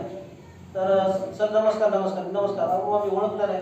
अहो सर कसं काय हो, मी तर तुम्हाला ओळखतो. कसं काय बाबा, मी कोलारीचा आहे. का काय नाही सर, तुम्ही इस्लापूरला असल्यावेळेस मी 30 वर्षापूर्वी इस्लापूरला होतो. तुम्ही इस्लापूरला असल्यावेळेस माझं 5 पोलचं काम करून दिलं एजी पंपाचं, कृषी पंपाचं. आणि आज माझं पूर्ण कुटुंब त्याच्यावर जे आहे ते जगत आहे. आणि सगळं जे आहे ते त्याचं श्रेय तुम्हाला आहे. तुम्ही एकही रुपयाने घेता, तुम्ही प्रामाणिकपणे काम म्हणजे अशी काम केलेली आपल्याला पावती मिळते. तर निश्चितच त्याच्यामध्ये फार मोठा आनंद माणसाला मिळतो, मोठं समाधान मिळते. या ठिकाणी मला 2 मिनिटं दिलेली आहेत, त्याच्यामुळे जास्त मी करत नाही. फक्त धार्मिक याच्यामध्ये जे 38 मंगल भगवान बुद्धांनी दिलेले आहेत महामंगल सूत्रामध्ये, 38 मंगल म्हणजे जीवन जगण्याचा मार्ग जे भगवान बुद्धांनी सांगितलेला आहे. त्या 38 मंगल मधलं एकच जे आहे मी गाथा या ठिकाणी म्हणतो. या ठिकाणी गाळवोच निवातोच संतिटुत कथयुता कालेन धम्म सवनं हे तर मंगल होतं. त्याचा अर्थ असा आहे की सर्वांचा गौरव करणे, अंगी नम्रता बाळगणे आणि मनाला संतुष्ट ठेवणे आणि योग्य वेळी धम्म श्रवण करणे हेच उत्तम मंगल आहे, असं भगवान बुद्धांनी महामंगल सूत्रामध्ये सांगितलेलं आहे. तर मित्रांनो, सांगण्यासारखं भरपूर आहे. असं मी श्राव्य झालेला 1999ला भीमघाटला 10 दिवस जीवन घेऊन, त्यानंतर 12 दिवस जीवन घेऊन केंद्रीय शिक्षण झालेलं आहे चैत्यभूमी दादरला. आणि विपश्यनाचं पण शिबिर इगतपुरीला केलेलं आहे. परवा 3 दिवसाचं शॉर्ट शिबिर होतं डंकिनला, ते डंकिन पाहण्याचा योग आला, तिथे शिबिर केलेलं आहे. म्हणजे असं माझं जे आहे जे जीवनक्रम आहे, जे दिनचर्या आहे, हे फक्त आणि फक्त धार्मिक कार्यामध्ये मी व्यतीत करत असतो. या ठिकाणी सांगण्यासाठी मला अभिमान वाटेल. मी ज्या ज्या ठिकाणी नोकरी केली, मग इस्लामपूर असो, हिमायतनगर असो, बारड असो का नांदेड किंवा कुठेही समजा, तिथं मी बुद्ध विहाराची निर्मिती केलेली आहे ढोळेसर. तिथं आज मी पौर्णिमा नगरला राहतो. 2006ला तिथं राहायला गेलो, फक्त सांगाडा होता. आज तिथलं विहार मराठवाड्याची शान आहे. आज आम्ही ते विहार अतिशय चांगल्या पद्धतीने आम्ही सुशोभित केलेलं आहे आणि ते बघण्यासारखं आहे. तिथं गेल्यानंतर 1 तास तरी तिथून बाहेर येत म्हणजे गुरु वाटत नाही, अशा प्रकारचं विहार केलेलं आहे. म्हणजे ज्या ज्या ठिकाणी होतो त्या हिमायतनगरला विहार केलं, शिरंजनीला केलं, दानोऱ्याला केलं, हिमायतनगरला केलं, बारडला केलं मी विहार. म्हणजे एक धार्मिक पिंड असल्यामुळं लहानपणापासूनच आई वडिलांचे जे संस्कार होते आम्हाला 3ऱ्या-4थ्या वर्गापासून की बाबा तुम्ही जे वंदना सूत्रपठ तुम्ही वाचत राहा, पाठ करत राहा, त्याचा अर्थ हे करत राहा. तेव्हापासून जे आम्हाला संस्कार मिळाले त्याच संस्कारामध्ये वाढलो आणि तेच आज तागायत आमचं कार्य चालू आहे. खरं तर वेळ जास्त झालेला आहे. क्षीरसागर सर बोलणार आहे, या ठिकाणी मी आपला अधिकचा वेळ घेत नाही. फक्त या ठिकाणी महाविहार परिवारातर्फे आम्हाला जे बोलावण्यात आलं त्यांनी यथोचित असा सपत्निक आमचा सत्कार केला. निश्चितच त्या सत्कारातून जे आहे त्याचं जे आम्ही कायमचं जे आहे ते ऋणी राहू आणि या पुढील आयुष्यामध्ये जे आपल्या महाविहार परिवारातर्फे जे काही उपक्रम या ठिकाणी राबवले जातात त्या सर्व उपक्रमामध्ये सक्रिय सहभाग नोंदवून त्या ठिकाणी जेवढं काही आपलं चांगलं करता येईल तेवढं चांगलं करण्याचा आपण प्रयत्न करू. कारण आतापर्यंत आपण सर्वांचं चांगलंच केलेलं आहे, सर्वांचं हित केलेलं आहे, कुणाचंच जे आहे ते अहित केलेलं नाही. तर या ठिकाणी सगळ्यात शेवटी भगवान बुद्धाचे जे सबसुख गाथा आहे, सबे सता सुखी होतो सबे होतोच खेमिलो सबे भद्राणी पसंतो माताची दुःख मागवा. अर्थात सर्वांचं कल्याण हो, सर्वांचं भलं हो, सर्वांना हिताचा मार्ग सापडो, कुणालाही दुःख न हो, अशा प्रकारची मंगल भावना मंगल कामना या ठिकाणी व्यक्त करतो. आणि पुनश्च संयोजकांनी मला या ठिकाणी बोलवलं, माझा यथोचित सत्कार केला आणि आपण सर्वांनी माझं अतिशय शांततेनं ऐकून घेतलं. याबद्दल संयोजकाचं आणि आपल्या सर्वांचं या ठिकाणी मी ऋण व्यक्त करतो, आभार व्यक्त करतो आणि इथं थांबतो. धन्यवाद. जय भीम, जय बुद्ध, जय. त्यांना पंचांग प्रणाम करतो. आपका सर्वांना सस्ने जय भीम. इस कार्यक्रम के अध्यक्ष सम्मानित पंडित जी, व्याख्याते हमारे क्षीरसागर जी, जिनकी दो किनारों के बीच में सुनते सुनते यहाँ तक आया हूँ। हमारे डॉक्टर हटकर जी तथा सिद्धार्थ जी पाटिल साहब, क्योंकि हिमायतनगर में तामसिक में 20 साल रहा हूँ, भाषा में मजबूर हूँ, भाषा का विद्यार्थी हूँ, भाषा के लिए समर्पित हूँ। सहने की कोशिश कीजिए। मेरा पूरा परिवार मेरी 34 साल की सेवा केवल हिंदी भाषा के लिए ही समर्पित है और इस भाषा ने मुझे मुंबई दिल्ली तक पहुँचाया और मेरे बच्चे भी, मेरे विद्यार्थी भी वहाँ तक पहुँचे। आज भी मेरी कोई भी विद्यार्थी मेरे सामने जब आता है, महानगर पालिका के विद्यार्थी मिला, मुझसे ज्यादा बूढ़ा दिखाई दे रहा है, लेकिन कभी हाथ नहीं फैला इसने। हमने स्वाभिमान पैदा किया और स्वाभिमान पैदा करने की कोशिश की। मुख्याध्यापक रहा, माध्यमिक शिक्षक रहा, मुख्याध्यापक रहा, 20 साल तक तामसा में काम किया डॉक्टर आवटे साहब के साथ, कई सारे कार्यक्रम लिए। जैसे इन दोनों के साथ में तीसरा, मैं हमेशा एक कार्यकर्ता रहा और अंत में कार्यकर्ता रहा, कतार के आखिरी में कार्यकर्ता रहा। दादा की उंगली पकड़कर आज भी सूर्य दादा के साथ ही हूँ। राजनीति में भी हूँ, कई सारे संगठनों में भी हूँ। माध्यमिक शिक्षकों में यहाँ पर मेरे एक साथी बैठे वाले लोगांवकर सर, जबकि लोगांवकर सर साथ में थे हमारे। यहाँ पर हमारे सूर्यवंशी सर, बलदेव सिंह चौहान सर, यहाँ पर हमारे यहाँ पर एक पद संस्था है, विद्या जिला परिषद माध्यमिक शिक्षक पद संस्था, उसका पौधा हमने लगाया है और मैं अकेला ही बचा हूँ। इसके निरोध चुनाव में आज तक करता आया हूँ। यहाँ पर मेरी टीम है। आज मैं कई सारे संगठनों में, यहाँ पर भारतीय बौद्ध महासभा में तकरीबन 15 से 20 साल तक धुले सर, सरपे साहब, हमारे भुरे सर, अभी PM वाघमारे जी, सोनकावड़े जी, इनके साथ भी एक कार्यकर्ता के रूप में हमेशा मैं साथ रहा, हर संगठन के साथ में साथ रहा। जितना योगदान मुझे देने आता है, आर्थिक और शारीरिक, मैं कोई बहुत सामान्य आदमी हूँ। एक नागड़ के और परभणी के किनारे पर, आखिरी किनारे पर मेरा मोतिया धनुरा गांव है, जहाँ पर आज भी जाना बहुत मुश्किल है। केवल आज विष्णुपुरी का पानी पहुंचा है, इसलिए लोग वहां पर पानीदार है। गांव छोड़कर मुझे तकरीबन 50 साल हुए। मैं सिद्धार्थ नगर सांगवी यहाँ पर बसा हूँ। सिद्धार्थ नगर मैंने ही बसाया है। मेरे घर के सामने जो 3350 स्क्वायर फीट की जगह है विहार के लिए, जहाँ पर आज 10 लाख का विहार तैयार हो रहा है महानगर पालिका के यहाँ पर किसी निधि से, जो हमारी इच्छा नहीं थी, क्योंकि आधा विहार हमारे निधि से हमने तैयार किया है। वहाँ पर आधा विहार एक बाजू में खड़ा है, मेरे हाथ में 20,000 रुपए बैंक में, हमारी टीम, मैं उसमें एक कार्यकर्ता हूँ। जो मुझे समाज के लिए, धर्म के लिए करने आता है वो मैंने किया। मुख्याध्यापक हूँ, शिक्षा के लिए मैंने क्या किया, ये सुनना चाहते हो। यहाँ पर कालिंदे साहब ने थोड़ी सी, इसलिए मैंने कहा कि मैं कभी मंच पर आता नहीं, लेकिन 2-2, 3-3 हज़ार विद्यार्थियों के सामने मैंने 10वीं और 12वीं के विद्यार्थियों के लिए व्यावसायिक मार्गदर्शन शिविरों का आयोजन 10 साल तक शिक्षा विभाग की ओर से किया है। जो NMMS परीक्षा है, आज 5वीं की परीक्षा हुई, 8वीं की परीक्षा हुई, उससे ज्यादा जो 8वीं और 10वीं की परीक्षा है, एक 8वीं की परीक्षा होती है NMMS परीक्षा, आर्थिक मागा शिष्यवृत्ति परीक्षा। एक विद्यार्थी अगर उत्तीर्ण हुआ तो उसको 48,000 शिष्यवृत्ति मिलती है। ऐसे विद्यार्थी 500 से ज्यादा मैंने तैयार किए हैं। 12 में तकरीबन ये संख्या, जहां से मैंने 2007 में परीक्षा शुरू की थी, 300-350 विद्यार्थी आज तक उत्तीर्ण हुए। एक विद्यार्थी को 48,000 शिष्यवृत्ति, हर साल 12,000 और 4 साल तक 12वीं तक, 8वीं से लेकर 12वीं तक 48,000 उसे शिष्यवृत्ति मिलती है। मेरा कहने का मतलब इतना ही है कि आपके जो भी अभी आपके गोदी में बैठने वाले जो भी नाती पोती है आपके, कृपया उन्हें हर शिष्यवृत्ति परीक्षा में, हर विषय की परीक्षा में, पाठशाला में बिठाने के लिए। एक सबसे बड़ी परीक्षा होती है, जैसे हमारे देश में सबसे बड़ी परीक्षा IAS होती है, IAS है, वैसे पाठशाला में NTS परीक्षा होती है, national talent search examination, NTSC, राष्ट्रीय प्रज्ञा शोध परीक्षा। अगर वह परीक्षा विद्यार्थी उत्तीर्ण हुआ तो वह क्या बनेगा, देश का सर्वोच्च बनेगा, कोई वैज्ञानिक बनेगा, संशोधक बनेगा, बना तो कोई अधिकारी बनेगा। मेरा सपना रहा है, जिला स्तर पर मैंने ये सभी परीक्षा का आयोजन किया है, NTS परीक्षा का, NMMS परीक्षा का, सभी शिष्यवृत्ति परीक्षा का जिला स्तर पर आयोजन में मैं रहा हूँ। आज जो 83, 01, 02, 03 जो परीक्षा केंद्र है, आज जो परीक्षा केंद्र है, वो परीक्षा केंद्र मैंने दिए।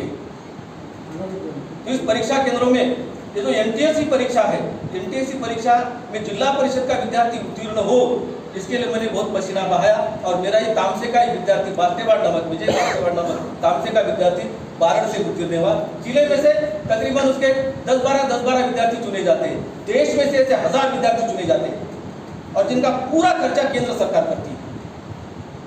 उनकी पढ़ाई का पूरा खर्चा अगला केंद्र सरकार करती है। मेरे पास का एक भुक्तरे विद्यार्थी सोपानराव भुक्तरे साइंस कॉलेज में थे, सोपानराव भुक्तरे यहाँ पर साइंस लैब असिस्टेंट थे, उनका एक लड़का यहाँ पर वो परीक्षा उत्तीर्ण हुआ है। तो शिक्षा के लिए उन्होंने कहा कि हम क्या कर सकते हैं। मैं 4 गांव में रहा, 4 गांव में मैं जहाँ जाता हूँ वहाँ पर विद्यार्थी संख्या बहुत आती है मेरे पास। थोड़ी सी मेहनत करनी पड़ती है, समय के साथ चलना पड़ता है, समय के साथ रहना पड़ता है। समय के साथ रहने की मैंने कोशिश की। 34 साल की सेवा, जैसे ही बीएड हुआ वैसे ही सेवा में लगा। 34 साल की सेवा में कभी देर से नहीं गया और किसी को देर से आने के लिए मैंने बर्दाश्त भी नहीं किया। जब बारह में मैं था तकरीबन 1600-1700 विद्यार्थी वहाँ पर, तामसा में 2000 से ज़्यादा विद्यार्थी, 56 का स्टाफ था, यहाँ पर 45 का स्टाफ था। सभी स्टाफ का मैंने नेतृत्व किया। मैं कभी कभी कहता था कि अगर देश से आने वाले विद्यार्थियों को हम थोड़ा सा गुस्सा करते हैं, डांटते हैं, कभी कभी छड़ी मारते हैं, देर से आने वाले शिक्षकों को क्या करना चाहिए। मैंने इतना ही कहा कि अब चुपचाप यहाँ से चले गए। थोड़ा सा कड़ा था, कठोर था, मेरी आदत से मजबूत था, इसलिए आखिरी में रहा। और मैं 34 साल की सेवा में बहुत संतोषजनक समाधान जो भी मुझे है, मेरी काम का समाधान मुझे आज नहीं। मुझे 2 बातें आपसे कहनी है। मैंने कई सारी संस्थाओं के साथ किया, जिला परिषद का नेतृत्व किया, माध्यमिक शिक्षकों का आज भी करता हूँ, पद संस्थाएं स्थापित की, कई सारे सामाजिक संगठनों में, यहाँ पर महाविहार में 3-4 साल से काम करता हूँ। मतलब मुझे वो खुशी मिलती है इसलिए करता हूँ, मैं किसके लिए नहीं करता। मुझे कोई पाना कुछ भी नहीं है, होने के लिए मेरे पास कुछ भी नहीं। यहाँ पर आए थे हाथ हिलाते हुए आए थे, जाना थे हाथ हिलाते थे। यहाँ पर हमारा डॉक्टर बाबा साहब अम्बेडकर अभ्यास मंडल है, डेल्टा की टीम है, डॉक्टर पाइकरा साहब की, हमारे मुनेश्वर जी है। यहाँ पर doctor Baba Saheb Ambedkar urban cooperative credit society के यहाँ पर संस्थापक बैठे हुए हमारे गणपत गायकवाड़। मेरे ख्याल से आपसे परिचय है, उनकी 4 संस्थाएं, 4 शाखाएं उनकी, करोड़ों का व्यवहार है। आपको कितने लोगों को मालूम है कि हमारे डॉक्टर बाबा साहब अम्बेडकर के नाम से कोई क्रेडिट सोसाइटी, कोई बैंक है नांदेड़ में जो करोड़ों का व्यवहार करती है। छोटे छोटे व्यापारी उस पर अपना पैसा लेकर, कर्जा लेकर उस पर अपना गुजर निर्वाह, उस पर अपना गुजारा करते हैं। कृपया एक विनती है कि उस सोसाइटी के साथ, उस बैंक के साथ जुड़िए। दूसरा, यहाँ पर उनके कई सालों से एक संकल्पना थी कि कुछ तो ऐसा किया जाए, एक व्यापार में कहीं तो आना चाहिए अपने लोगों ने।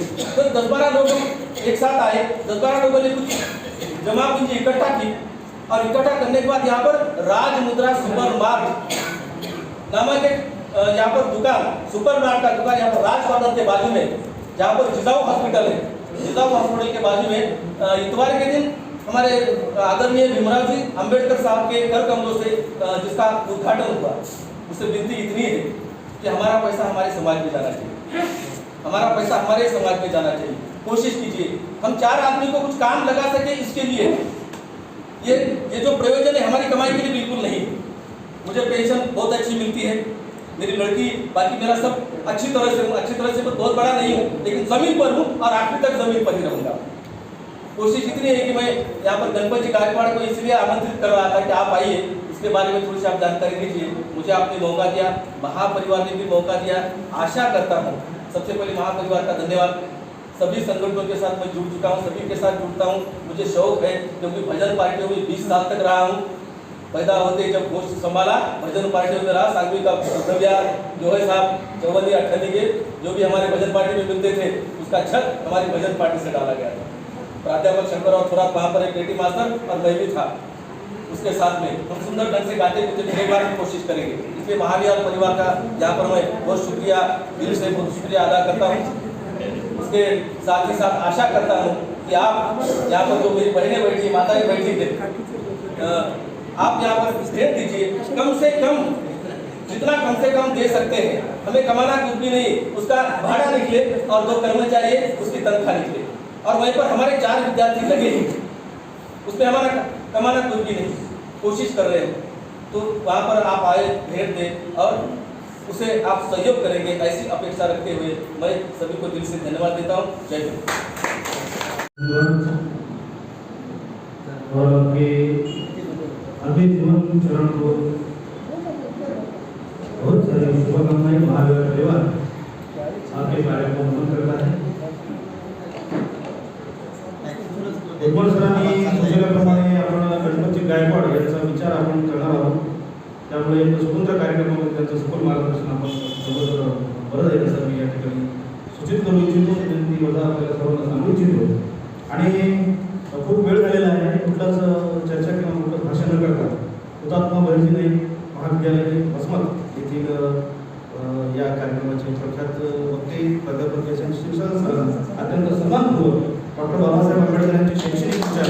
या विषयावर प्रमुख मुद्द्यांवर आपण तुमच्याशी इंपूज करावं, त्याची आम्हाला मार्गदर्शन करावं सर्व. क्रांतिकारी पंचायत प्रतिमेला प्रथमतः अभिवादन करतो. आज या विचार मंचावर उपस्थित भिक्खू सूर्यरत्न यांच्या पण कार्याला मी पंचांग प्रणाम करतो. महाविहार परिवाराच्या वतीने आयोजित सत्कार समारंभ व व्याख्यानाच्या कार्यक्रमाचे अध्यक्ष माननीय पंडित सर, आज आपण या कार्यक्रमाच्या निमित्तानं 3 चळवळीतील दिग्गज मंडळीचा सत्कार केलो आणि त्या सत्काराला मला उपस्थित राहता आलं. हा माझ्यासाठी अविस्मरणीय असा जीवनातील क्षण आहे असं मी मानतोय.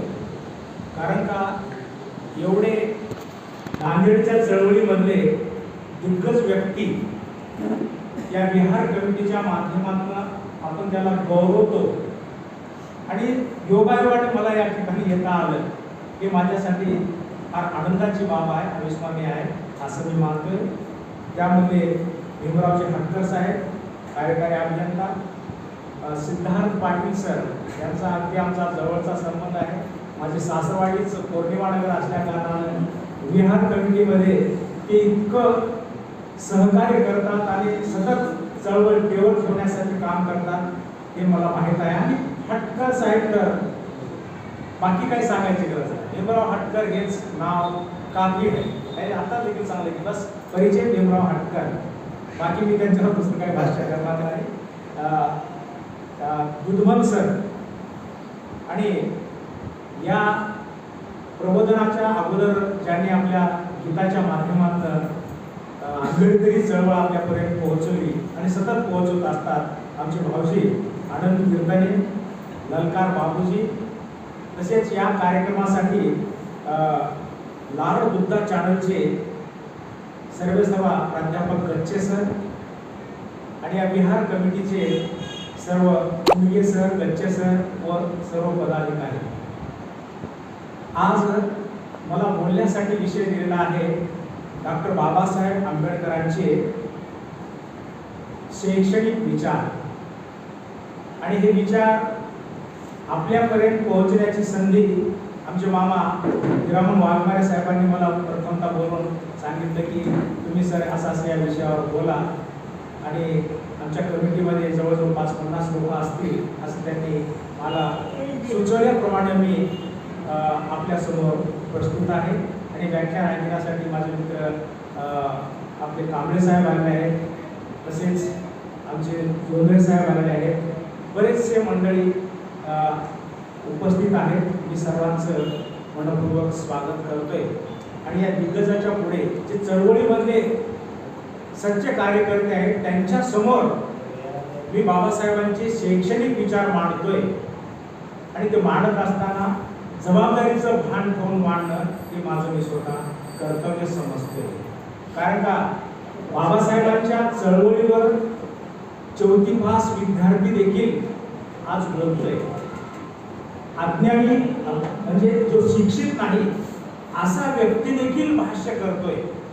यामध्ये काही नाविन्य नाही, तरी पण प्राध्यापकाकडून समाजाच्या एक वेगळ्या अपेक्षा असतात. हा एक विद्वान व्यक्ती असतोय, पुस्तकाच्या सहवासात राहतोय अशी तुमची एक धारणा आहे. ती धारणा तशीच राहू द्या. की या धारणेला कुठपर्यंत 100% तर नाही, परंतु कुठपर्यंत खरा उतरतो हे तुम्हाला माझं व्याख्यान ऐकल्यानंतर समजेल. मी काही बहुश्रुत असा विद्वान नाही. अशाच हटकर साहेब किंवा पाटील साहेब अशा व्यक्तीच्या सहवासात येऊन ही चळवळ कशी चालावी, काही गीताच्या माध्यमातून आमचे भाऊजी कीर्तने साहेब, मी वसमतला त्यांचा पहिला प्रथम कार्यक्रम आयोजित केला, जंगम स्वामीचा सत्कार केला आणि त्यावेळेस त्यांना बोलवलं. जवळजवळ 5000 लोकांच्या पुढे त्यांचा कार्यक्रम तिथं सादर केला.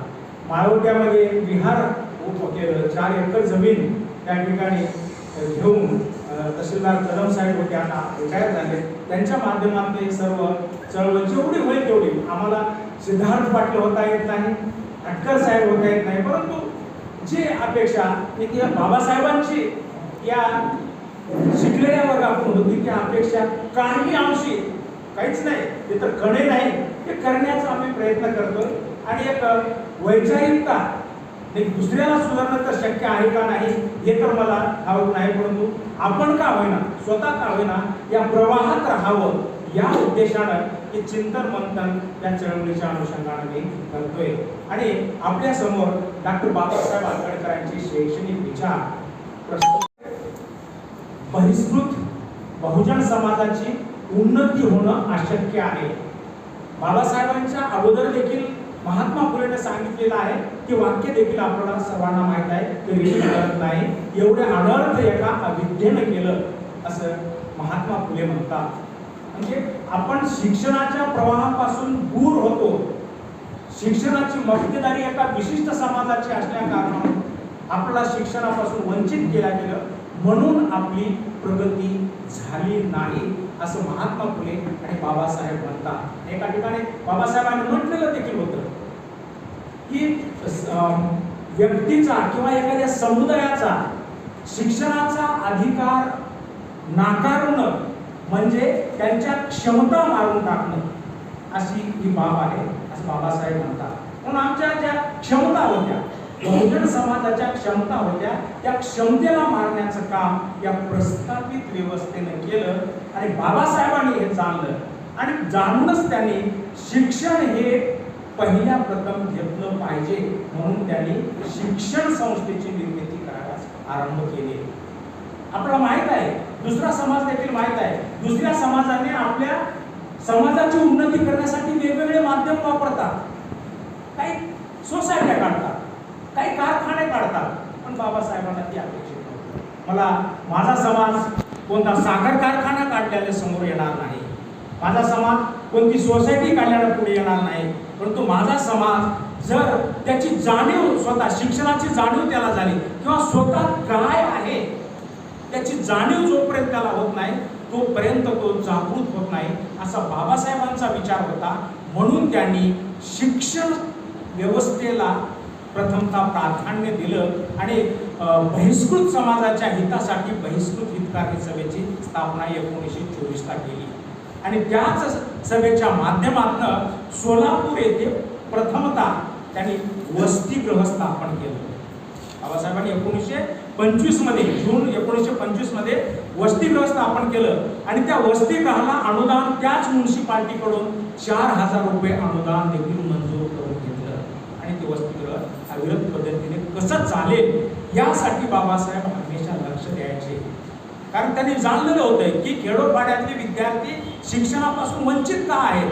तिथे शाळा नाही, शहरात शाळा आहेत पण राहायची सोय नाही. राहत असताना अभिजात्य वर्गातील मुलासमोर जर ते विद्यार्थी जात असतील तर त्यांचे कपड्या लत्ताचा प्रश्न येतो, त्यांना कपडे देखील मिळले पाहिजे. ही सर्व व्यवस्था या वसतिगृहाच्या माध्यमातून होऊ शकते. म्हणून बाबासाहेबांनी पहिल्या प्रथम वसतिगृहाची निर्मिती केली आणि शिक्षणाची मुहूर्तवेळ या भारत देशामध्ये त्यांनी स्थापन केली. नंतर दलित वर्ग शिक्षण संस्थेची स्थापना त्यांनी 1928च्या आसपास केली. त्या शिक्षण संस्थेच्या माध्यमातून देखील त्यावेळेस मुंबईचं गव्हर्नमेंट, या गव्हर्नमेंटला पत्र लिहून प्रसंगी त्यांना भेटून 5 हॉस्टेलची मान्यता त्यांनी घेतलेली आहे. आणि 5 हॉस्टेलची मान्यता घेतल्यानंतर प्रति महिना 9,000 रुपये सरकारच्या द्वारा अनुदान दिलं पाहिजे असं बाइंडिंग देखील त्या सरकारला त्यांनी केलेलं आहे. आणि 9,000वर बाबासाहेब बरेच दिवस ते हॉस्टेल चालवतात. ते प्रसंग देखील तुम्हाला माहित आहे की रमाई एका हॉस्टेलला भेटसाट देण्यासाठी जातात, तर विद्यार्थ्यांना खाण्यासाठी काय नव्हतं, तर आपला स्वतःचा दागिना विकून रमाई त्या विद्यार्थ्यांचं त्या दिवसाचं भोजन किंवा पैसे जितके जास्त आले असतील त्या 2-4 दिवसाचं भोजन किंवा ते जितके दिवस त्यांच्या त्या दागिन्याचे जे पैसे आले आहेत त्या सर्व दागिना त्यांना दिला आणि त्याच्यावर त्या वसतिगृह चाललेला आहे. हे देखील आपल्याला माहीत आहे. म्हणून मला एवढंच म्हणायचं आहे की या शिक्षण संस्थेच्या माध्यमातून बाबासाहेबांनी आपल्या या बहुजन समाजाला शिक्षित केलं आणि शिक्षण हेच आमच्या प्रगतीचा मार्ग आहे. इथल्या व्यवस्थेने आपल्याला सांगितलं नाही, व्यवस्था म्हणते की माणसाच्या गरजा अन्न वस्त्र निवारा ह्याच गरजा आहे, परंतु बाबासाहेबांनी म्हटलेलं आहे की अन्न वस्त्र निवारापेक्षाही शिक्षण हे देखील आमची गरज आहे, ही मेंदूची गरज आहे. माणसाचा मेंदू विकसित असेल तरच काय खावं, कसं खावं, काय वापरावं, काय कपडे घालावं, हे कशात राहावं हे सर्व जाणीव त्यांना होते. म्हणून पहिलं शिक्षण द्या, नंतर तो कसा राहील तो ठरवेल. एवढंच नव्हे, आपल्याला हे देखील माहित आहे की तुमच्याजवळ जर 2 रुपये असतील तर 1 रुपया तुम्ही पुस्तके खरेदण्यासाठी वापरा, त्याच्यामुळे तुम्हाला शिक्षण येईल, तुमची भूक भागवेल. पुस्तके खरेदण्यासाठी वापरा आणि 1 रुपयाची भाकरी खा, भाकरी तुमचं जीवन जगवेल आणि पुस्तक तुम्हाला जगावं कसं त्याचं ज्ञान देईल, असं बाबासाहेब म्हणतात. की एवढा सूक्ष्म विचार बाबासाहेबांचा या शिक्षणाच्या संदर्भात होता. परंतु आपण या शिक्षण व्यवस्थेकडे फार उदासीनतेने बघतोय. तुम्ही पालक आहात, जाणीव आहे, मी देखील पालक आहोत. आपण वेगवेगळ्या चळवळीच्या माध्यमातून जागृत होण्याचा प्रयत्न करतोय. आपली राजकीय चळवळ पुष्कळ अंशी, धार्मिक चळवळ पुष्कळ अंशी आपण त्याच्यावर चिंतन मंथन करतोय. परंतु या शिक्षण शैक्षणिक चळवळीच्या बाबतीत विहारामध्ये किंवा सामाजिक व्यवस्थेमध्ये जास्त चिंतन करताना आपण दिसत नाही. आणि विहार कमिटीमध्ये तर कुठंच होत नाही. मला या आपल्या विहार कमिटीचं अभिनंदन करावं वाटतं की आपण शिक्षणाविषयी या इथं चिंतन करत आहोत. आणि एक मूळ पाया आहे, विकासाचा पाया आहे. शिक्षण हे विकासाचा पाया आहे. आपण आपल्या पाल्याची जिम्मेदारी आपल्याला काय नाही, शाळा आहे, महाविद्यालय आहे, तो जात आहे, ते शिक्षण घेत आहे असंच म्हणून आपण उदासीन राहतोय. परंतु त्याला कोणत्या पद्धतीचं शिक्षण मिळालेलं आहे, मिळत कोणता आहे, काय मिळाल्यास पाहिजे या संदर्भात कधी विचार करत नाही. बाबासाहेबांचे विचार प्रत्येक एज्युकेशन सिस्टीम संदर्भात बाबासाहेब सूक्ष्म असं चिंतन केलं आहे. देशातच नाही तर पुऱ्या विश्वामध्ये बाबासाहेबांसारखं आर्थिक चळवळीवर आणि शैक्षणिक चळवळीवर कोणीच काम केलं नाही. या आपल्याला लक्षात असलं पाहिजे. आणि प्राथमिक शिक्षणासंदर्भात बाबासाहेब म्हणतात, प्राथमिक शिक्षण तर घेत असताना जेव्हा 6 मे 1929 ला महाबळेश्वर येथे एक परिषद होती शिक्षणाची, त्या परिषदेमध्ये बाबासाहेबांनी सांगितलेलं आहे की प्राथमिक शिक्षण हे सक्तीचं असलं पाहिजे. 6 ते 14 वर्ष वयातील जे मुलं आहेत त्या मुलांना सक्तीचं शिक्षण द्या आणि मोफत शिक्षण द्या, हे सरकारची जिम्मेदारी आहे असं म्हणतात. आणि आपण जर सरकारने ही जिम्मेदारी नाही घेतली, पालकावर जर ती जिम्मेदारी ठेवली तर काही शतकं उलटतील, परंतु प्राथमिक शिक्षण आपला पूर्ण होणार नाही, आपला देश साक्षर देखील होणार नाही असं बाबासाहेब म्हणायचे.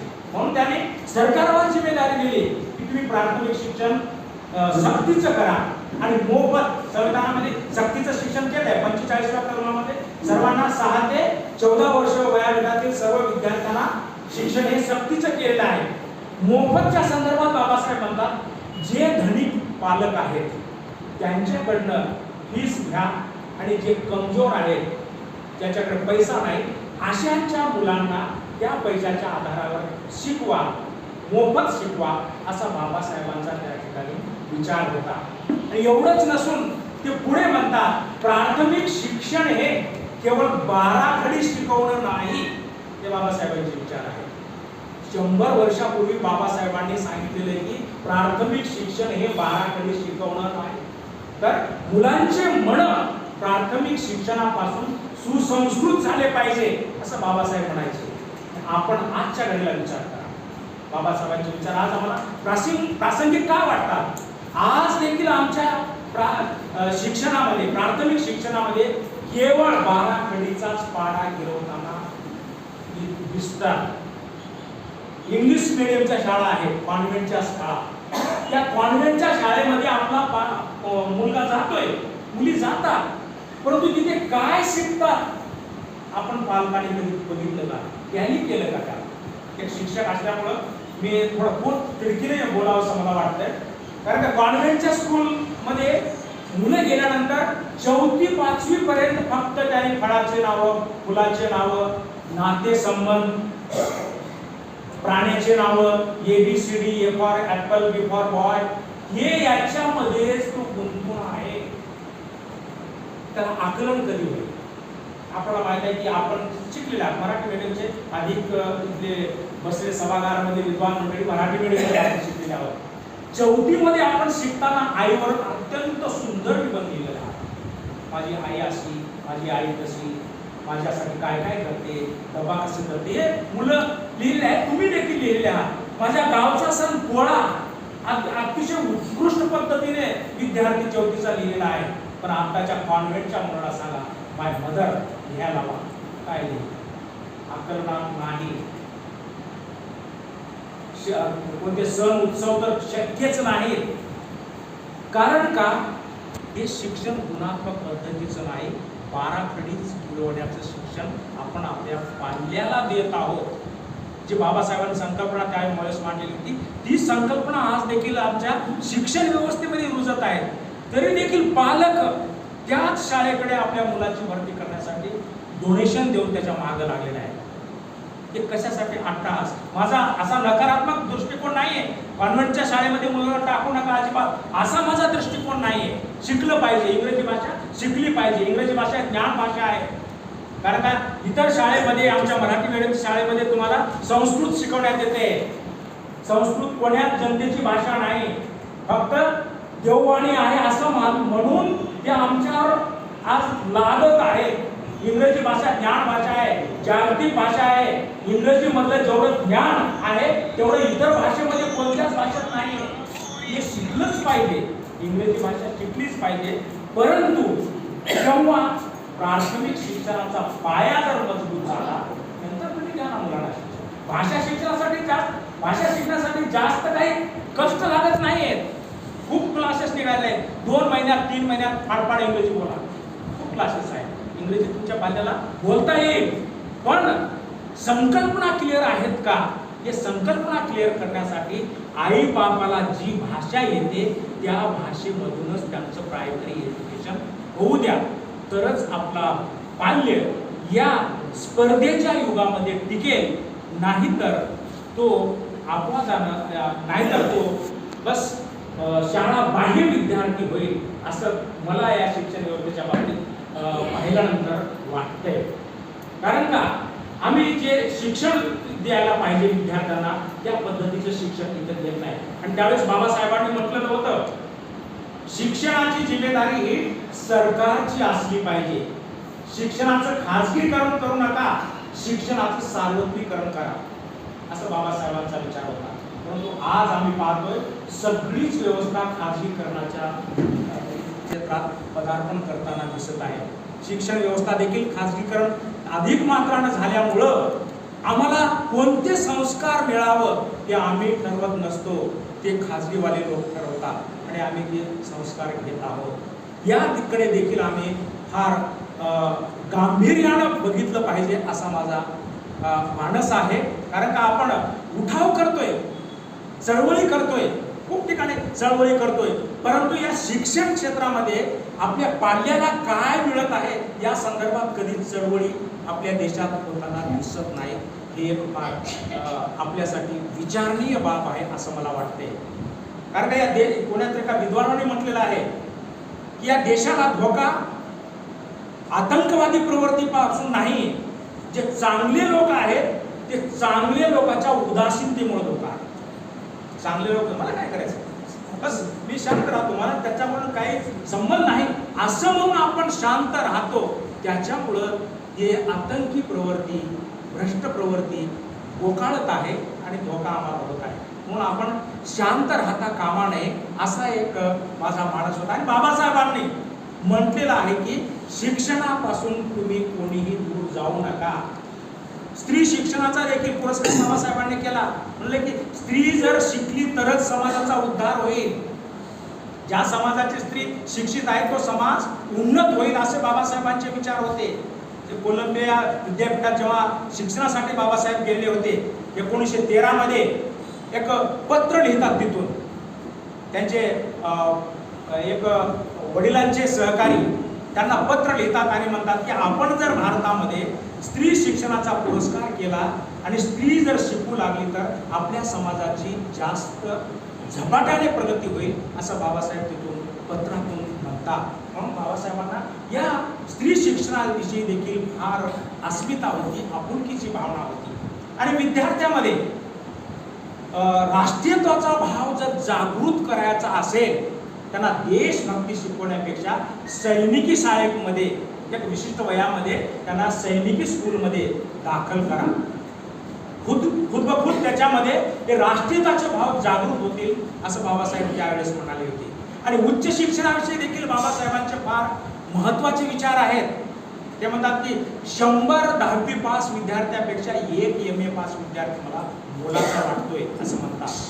उच्च शिक्षणाला त्यांनी जास्त महत्व दिलेलं आहे. ते कारण का उच्च शिक्षित व्यक्ती, विद्यार्थी चिकित्सक होतो, विचार करू लागतो कोणतं खरं कोणतं खोटं, मी काय करत आहे काय न करायला पाहिजे, त्याची एक जाणीव त्याच्यामध्ये निर्माण होते. म्हणून उच्च शिक्षणाचे जे दालन आहेत ते म्हणजे विद्यापीठ. त्या विद्यापीठाला बाबासाहेबांनी त्यावेळेस पत्र लिहिलेलं होतं. मुंबई विद्यापीठामध्ये बाबासाहेबांनी पत्र लिहून कळवलेलं होतं की विद्यापीठे फक्त परीक्षा घेण्याची व्यवस्था होऊ नये, विद्यापीठ शिक्षण देणारे केंद्र देखील झाले पाहिजे, असं बाबासाहेबांचा विचार होता. आपण पाहतोय जवळजवळ आता आपण विद्यापीठामध्ये MA MPhil म्हणजे PGचे कोर्स सुरुवात केलेले आहोत. परंतु त्याच्या अगोदर नव्हते, फक्त विद्यापीठ परीक्षाच घ्यायची. पण विद्यापीठाला त्यांनी पत्र लिहिले की विद्यापीठांनी परीक्षार्थी तयार करण्यापेक्षा ज्ञानार्थी तयार करण्यामध्ये आपली भूमिका घ्यावी, असा त्यांचा विचार होता. एवढंच नसून विद्यापीठामध्ये उत्कृष्ट पद्धतीचं संशोधन व्हावं, ते बी समाजदर्शी संशोधन व्हायला पाहिजे. बाबासाहेबांची उच्च शिक्षणाकडून फार मोठी अपेक्षा होती की भारतीय समाजामध्ये जे अस्पृश्यतामध्ये जे पिढलेला समाज होता, उच्च नीचतेमध्ये इथली जी व्यवस्था निर्माण झाली होती, ही व्यवस्था काही अंशी या विद्यापीठीय शिक्षणाच्या माध्यमातून दूर व्हायला पाहिजे, असा बाबासाहेबांचा विचार त्या काळात होता. परंतु आज देखील आम्ही पाहतो विद्यापीठ लेवलवर जे शिक्षण आम्ही देतोय, मोदी सरकार आलं तसं तर विद्यापीठ लेवलचे शिक्षण देखील हे जाती व्यवस्था दूर करणारं नाही, जाती व्यवस्था कशी प्रबल करता येईल तशा पद्धतीचे स्लॅबस तयार करते आणि आम्ही ते विद्यार्थ्यांना शिकवतो. कारण स्लॅबस आमच्या हातात नाही, विद्यापीठ देते, जे देते ते आम्ही शिकवतो. आमचा तिथं काही चालत नाही. हा एखादा सांगतो की माझ्यासारखा कबीराचे आध्यात्मिक पद टाकतात तिथे, रामाचे पद कबीराचे, परंतु माझ्यासारखा एखादा शिक्षक म्हणतो कबीर राम चेला नाही, कबीर बुद्ध चेला आहे, म्हणून माझ्यासारखा एखादा शिक्षक शिकवेल. परंतु सगळीकडे तशा पद्धतीचे शिक्षक नाही. म्हणून ही शिक्षण व्यवस्था बऱ्याच अंशी कोलमडलेली आज आम्हाला दिसते. मी आपला जास्त वेळ घेणार नाही. आजचं एक नवीन शैक्षणिक धोरण आता रुजू होते, त्या धोरणाविषयी थोडंसं भाष्य करू इच्छितो की आपल्याला बऱ्याच जणांना आपल्याला माहीत असेल, परंतु काही लोकांना त्याचा संबंधही आला नसेल.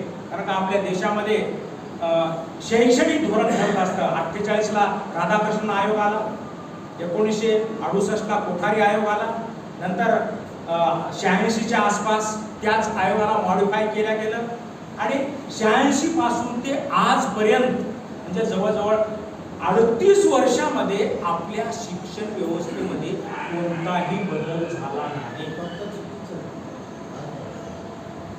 PV नरसिंहरावच्या काळामध्ये थोडंसं मॉडिफिकेशन झालं. 2009ला त्यामध्ये 1-2 दुवे जोडल्या गेले आणि आताचे नवीन 2020ला शैक्षणिक धोरण मोदी गव्हर्नमेंटनं जाहीर केलेलं आहे आणि त्या धोरणामध्ये त्यांचे काही निष्कर्ष आहेत, ते अगोदरच लिहून ठेवले की आम्ही भारतीय संस्कृतीची एकनिष्ठ परंपरागत शिक्षण विद्यार्थ्यांना देणार, त्याच्यामध्ये आहे लिहून ठेवले. कौशल्य शिक्षण देखील देणार. एवढंच नसून काही शाळा महाविद्यालय ते बंद करणार आहेत. काही कसोट्या त्यांनी दिलेल्या आहेत आणि शाळा बंद केलेल्या आहेत. विद्यार्थी आता जसं की तो सतत पास होत जाणार, त्याला कुठेच चालली नाही. आतापर्यंत चालली होती. पहिले तर 4थी बोर्ड होता, 7वी बोर्ड होता, 10वी होता, 12वी होता. आता कुठंच बोर्ड नाही.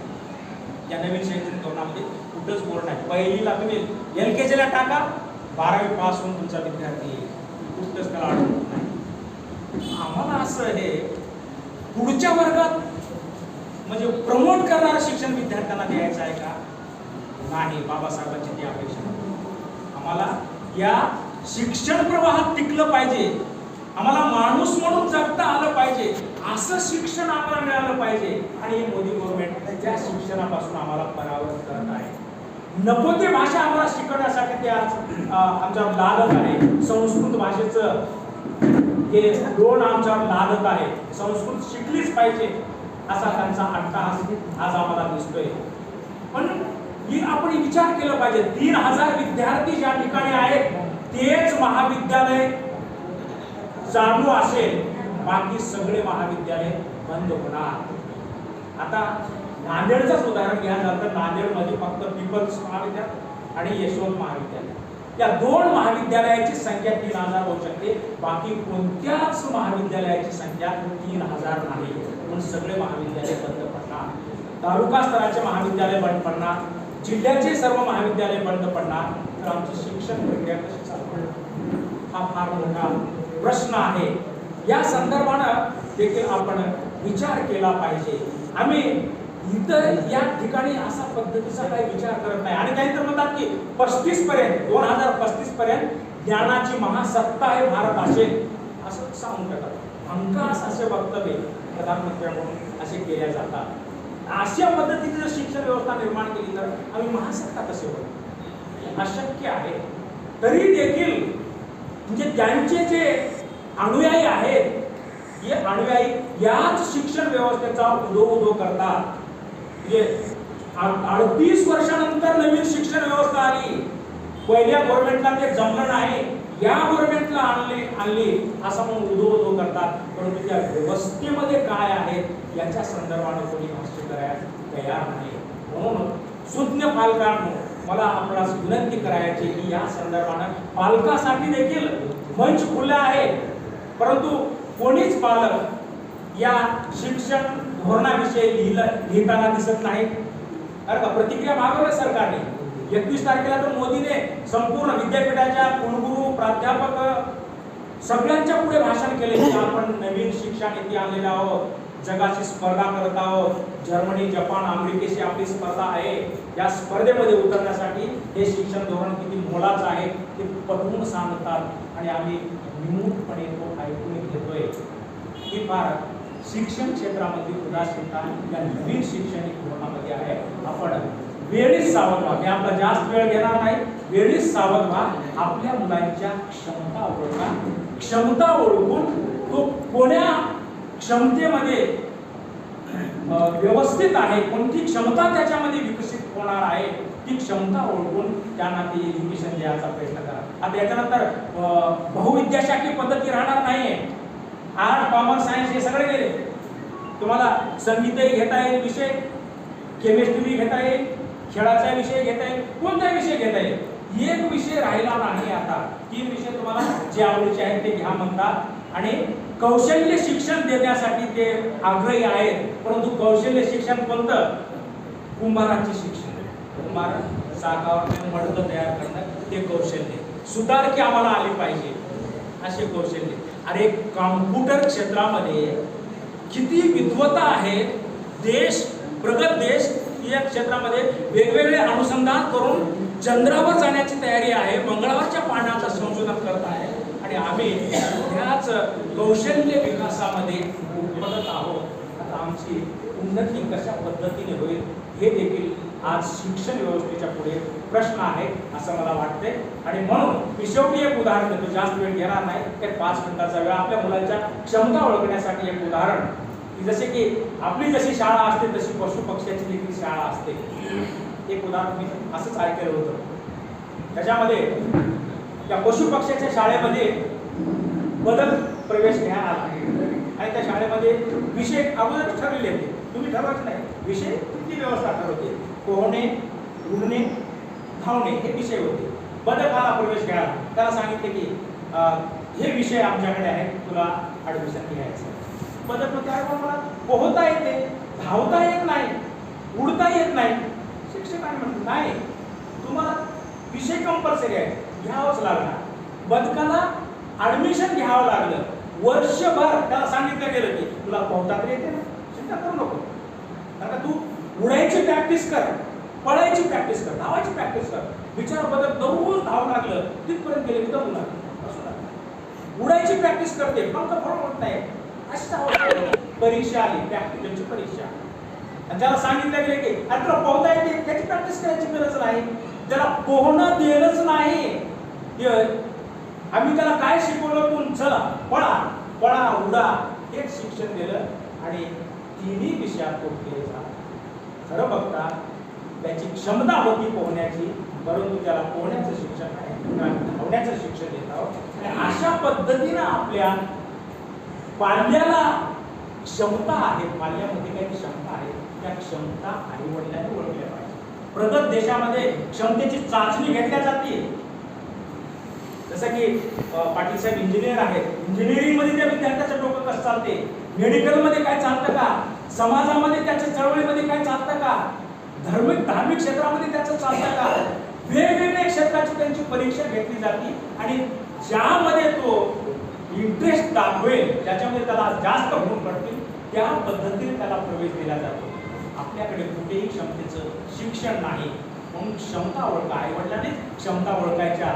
कारण का विद्यार्थी जर क्षमता ओळखायचं मला नॉलेज आहे, मला सांगायची गरज नाही. लहानपणापासूनच पोरात जर संगीतात आवड असेल तर कपाट हे वाजवतोय, संगीतकार आहेत आपले, आणि टेबल वाजवतोय, याच्या सहवासात जातो, आनंद कीर्तनेचं गाणं ऐकवतोय. इच्छा नसताना बाप नको म्हणते, नाही नाही मला ऐकायचंच आनंद कीर्तनेचं, म्हणून तिथं जाऊन ऐकतोय. त्याच्या क्षमता ओळखा. ते क्षमता ओळखून त्याला त्या शाळेमध्ये टाका, त्याचं ते कौशल्य विकसित करा. याच्यात नाही डॉक्टर इंजिनियर म्हणजे सर्व काय आहे असं नाही. खूप काही क्षेत्र आहेत, खूप क्षेत्र आहेत, या क्षेत्राला सोडून द्या. मी तर म्हणतो की आज आपण डॉक्टर इंजिनियरचं फॅड आपल्या डोक्यामध्ये एवढं बसलंय की विद्यार्थ्याला आम्ही कमजोर बनवत आहोत. माझा मुलगा जर 400 मार्क्स पडले, अजून 100 असतात लागला असता, म्हणून त्याच्यामध्ये आपण गंड तयार करत आहोत. तो खूप क्षमतावान आहे, करू द्या, दुसरीकडे तयारी करू द्या. तो झेपावेल, त्याच्या क्षमतेनुसार तो अभ्यास करेल आणि वेगवेगळ्या स्तरावर तो आपली क्षमता दाखवून देईल. म्हणून त्याच्या रुचीचा विषय घेऊन त्याला शिक्षण घेऊ द्या, तरच आपण या शिक्षणाच्या प्रवाहामध्ये टिकू. नाहीतर आपण जर शिक्षणापासून परावृत्त झालो तर आपण गुलामीकडे जाण्यासाठी काही वेळ लागणार. आणि ही व्यवस्था बहुजन समाजाला गुलामीतच टाकण्यासाठी प्रयत्न करते. आपण बघितलं कोविडच्या काळामध्ये शिक्षण थांबलं, 2 वर्ष मुलांचं आम्ही एज्युकेशन थांबवलं ऑनलाईनच्या जोरावर. ऑनलाईन म्हणलं, एक गाडीचं विद्यार्थ्यांना कोणतीच संकल्पना पूर्ण झालेली नाही. विद्यार्थी मोबाईलच्या समोर आहे, मॅडम शिकवाले, टीचर शिकवाले, काय शिकवाले त्याला काय आठवणार नाही. थोडंसं आईवडील बघत असतील तर तो मोबाईल पाहतो, नंतर आईवडील गेले की जे आपल्याला बघायचं आहे ते बघतोय. अशी अवस्था ऑनलाईन शिक्षणात झाली आहे. आणि या ऑनलाईन शिक्षणामुळं आम्ही शिक्षण क्षेत्रातले 10 वर्ष मागे गेलो आहे. माझ्या निष्कर्षानं आम्ही 10 वर्ष एज्युकेशन सिस्टीममध्ये मागे गेलेले आहोत. की पुढे येण्यासाठी विद्यार्थ्यांच्या क्षमता ओळखा आणि क्षमता ओळखून त्याचा विकास कसा केला पाहिजे याच्याकडे आपण लक्ष द्यावं. हीच एक अपेक्षा आज या ठिकाणी मी व्यक्त करतोय. आणि आपण मला सहन केलं, ऐकून घेतला. एवढ्या विद्वान मंडळी पुढे, विचार करणाऱ्या मंडळी पुढे आज बोलण्याचा मला योग आला आणि आपण ऐकून घेतला, त्याबद्दल मी सर्वांचं आभार व्यक्त करतोय. सर्वांना जय हिंद. आता हा जो व्याख्यानाचं 6वं पुष्पांजली महाविद्यालय परिवाराने आता मला महाविद्यालय परिवाराने अध्यक्ष या नात्याने मला इथं हे केलं, त्यामुळे त्यांचा मी आभारी आहे. आता सर्व तर व्याख्यानाने सर्व सांगितलेलंच आहे. अगोदर भरतकुमार काळींनी आदरणीय पाटील साहेबांचं, आदरणीय प्राध्यापक सुभाष क्षीरसागर सरांचं आणि रमेश विद्वान सरांचं आणि माझे मित्र मुलं वाटतं सरांचं त्यांनी परिचय दिलाच आहे. त्यांच्या कामाचा त्यांनी व्याप सांगितलेलंच आहे. आता याच्यात आणि प्रत्येक व्याख्यानांनी आपापले सगळे अनुभव सांगितले. नोकरीमध्ये राहून पाटील साहेबांनी, रमेश सरांनी आणि मुलं हटकर साहेबांनी जे समाजाप्रती जे काही देणं होतं ते त्यांनी त्या प्रतिकूल परिस्थितीमध्ये खूप त्यांनी दिलेलं आहे. आणि माझी एक सर्वांना अशी विनंती आहे, आपण परिणाम काहीतरी समाजाप्रती देणं आहोत ते सर्वांनी द्यावं आणि असाच आपला हा समाजाच्या काळात पुढे यावा एवढंच मी अध्यक्ष भाषणाने सांगतो. सर्वांना आभार व्यक्त करतो.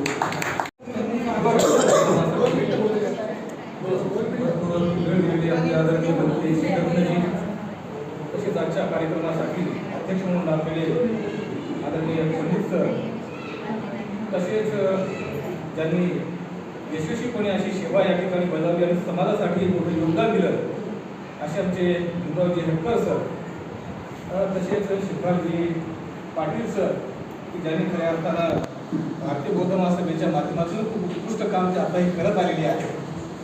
त्यांचा या ठिकाणी आपण सत्कार या ठिकाणी केलेला आहे. तसेच या ठिकाणी रमेशजी दुर्मल सर या ठिकाणी यांचा देखील आणि आपण सर्व या ठिकाणी उपस्थित आहात. कीर्तने साहेब, आमच्या महिला मंडळाच्या ज्या सूर्यवंशी सर्व महिला मंडळ देखील आज विशेष करून मी त्यांना सूचना केली होती त्या ठिकाणी विहारामध्ये वृक्षारोपणाचा कार्यक्रम महाविहार परिवाराच्या वतीने आयोजित केलेला आहे. आणि आदरणीय क्षीरसागर सर एक तज्ञ प्राध्यापक या ठिकाणी आपल्याला मार्गदर्शन करण्यासाठी येणार आहेत. त्यासाठी आपण सर्वजण आवर्जून उपस्थित राहा.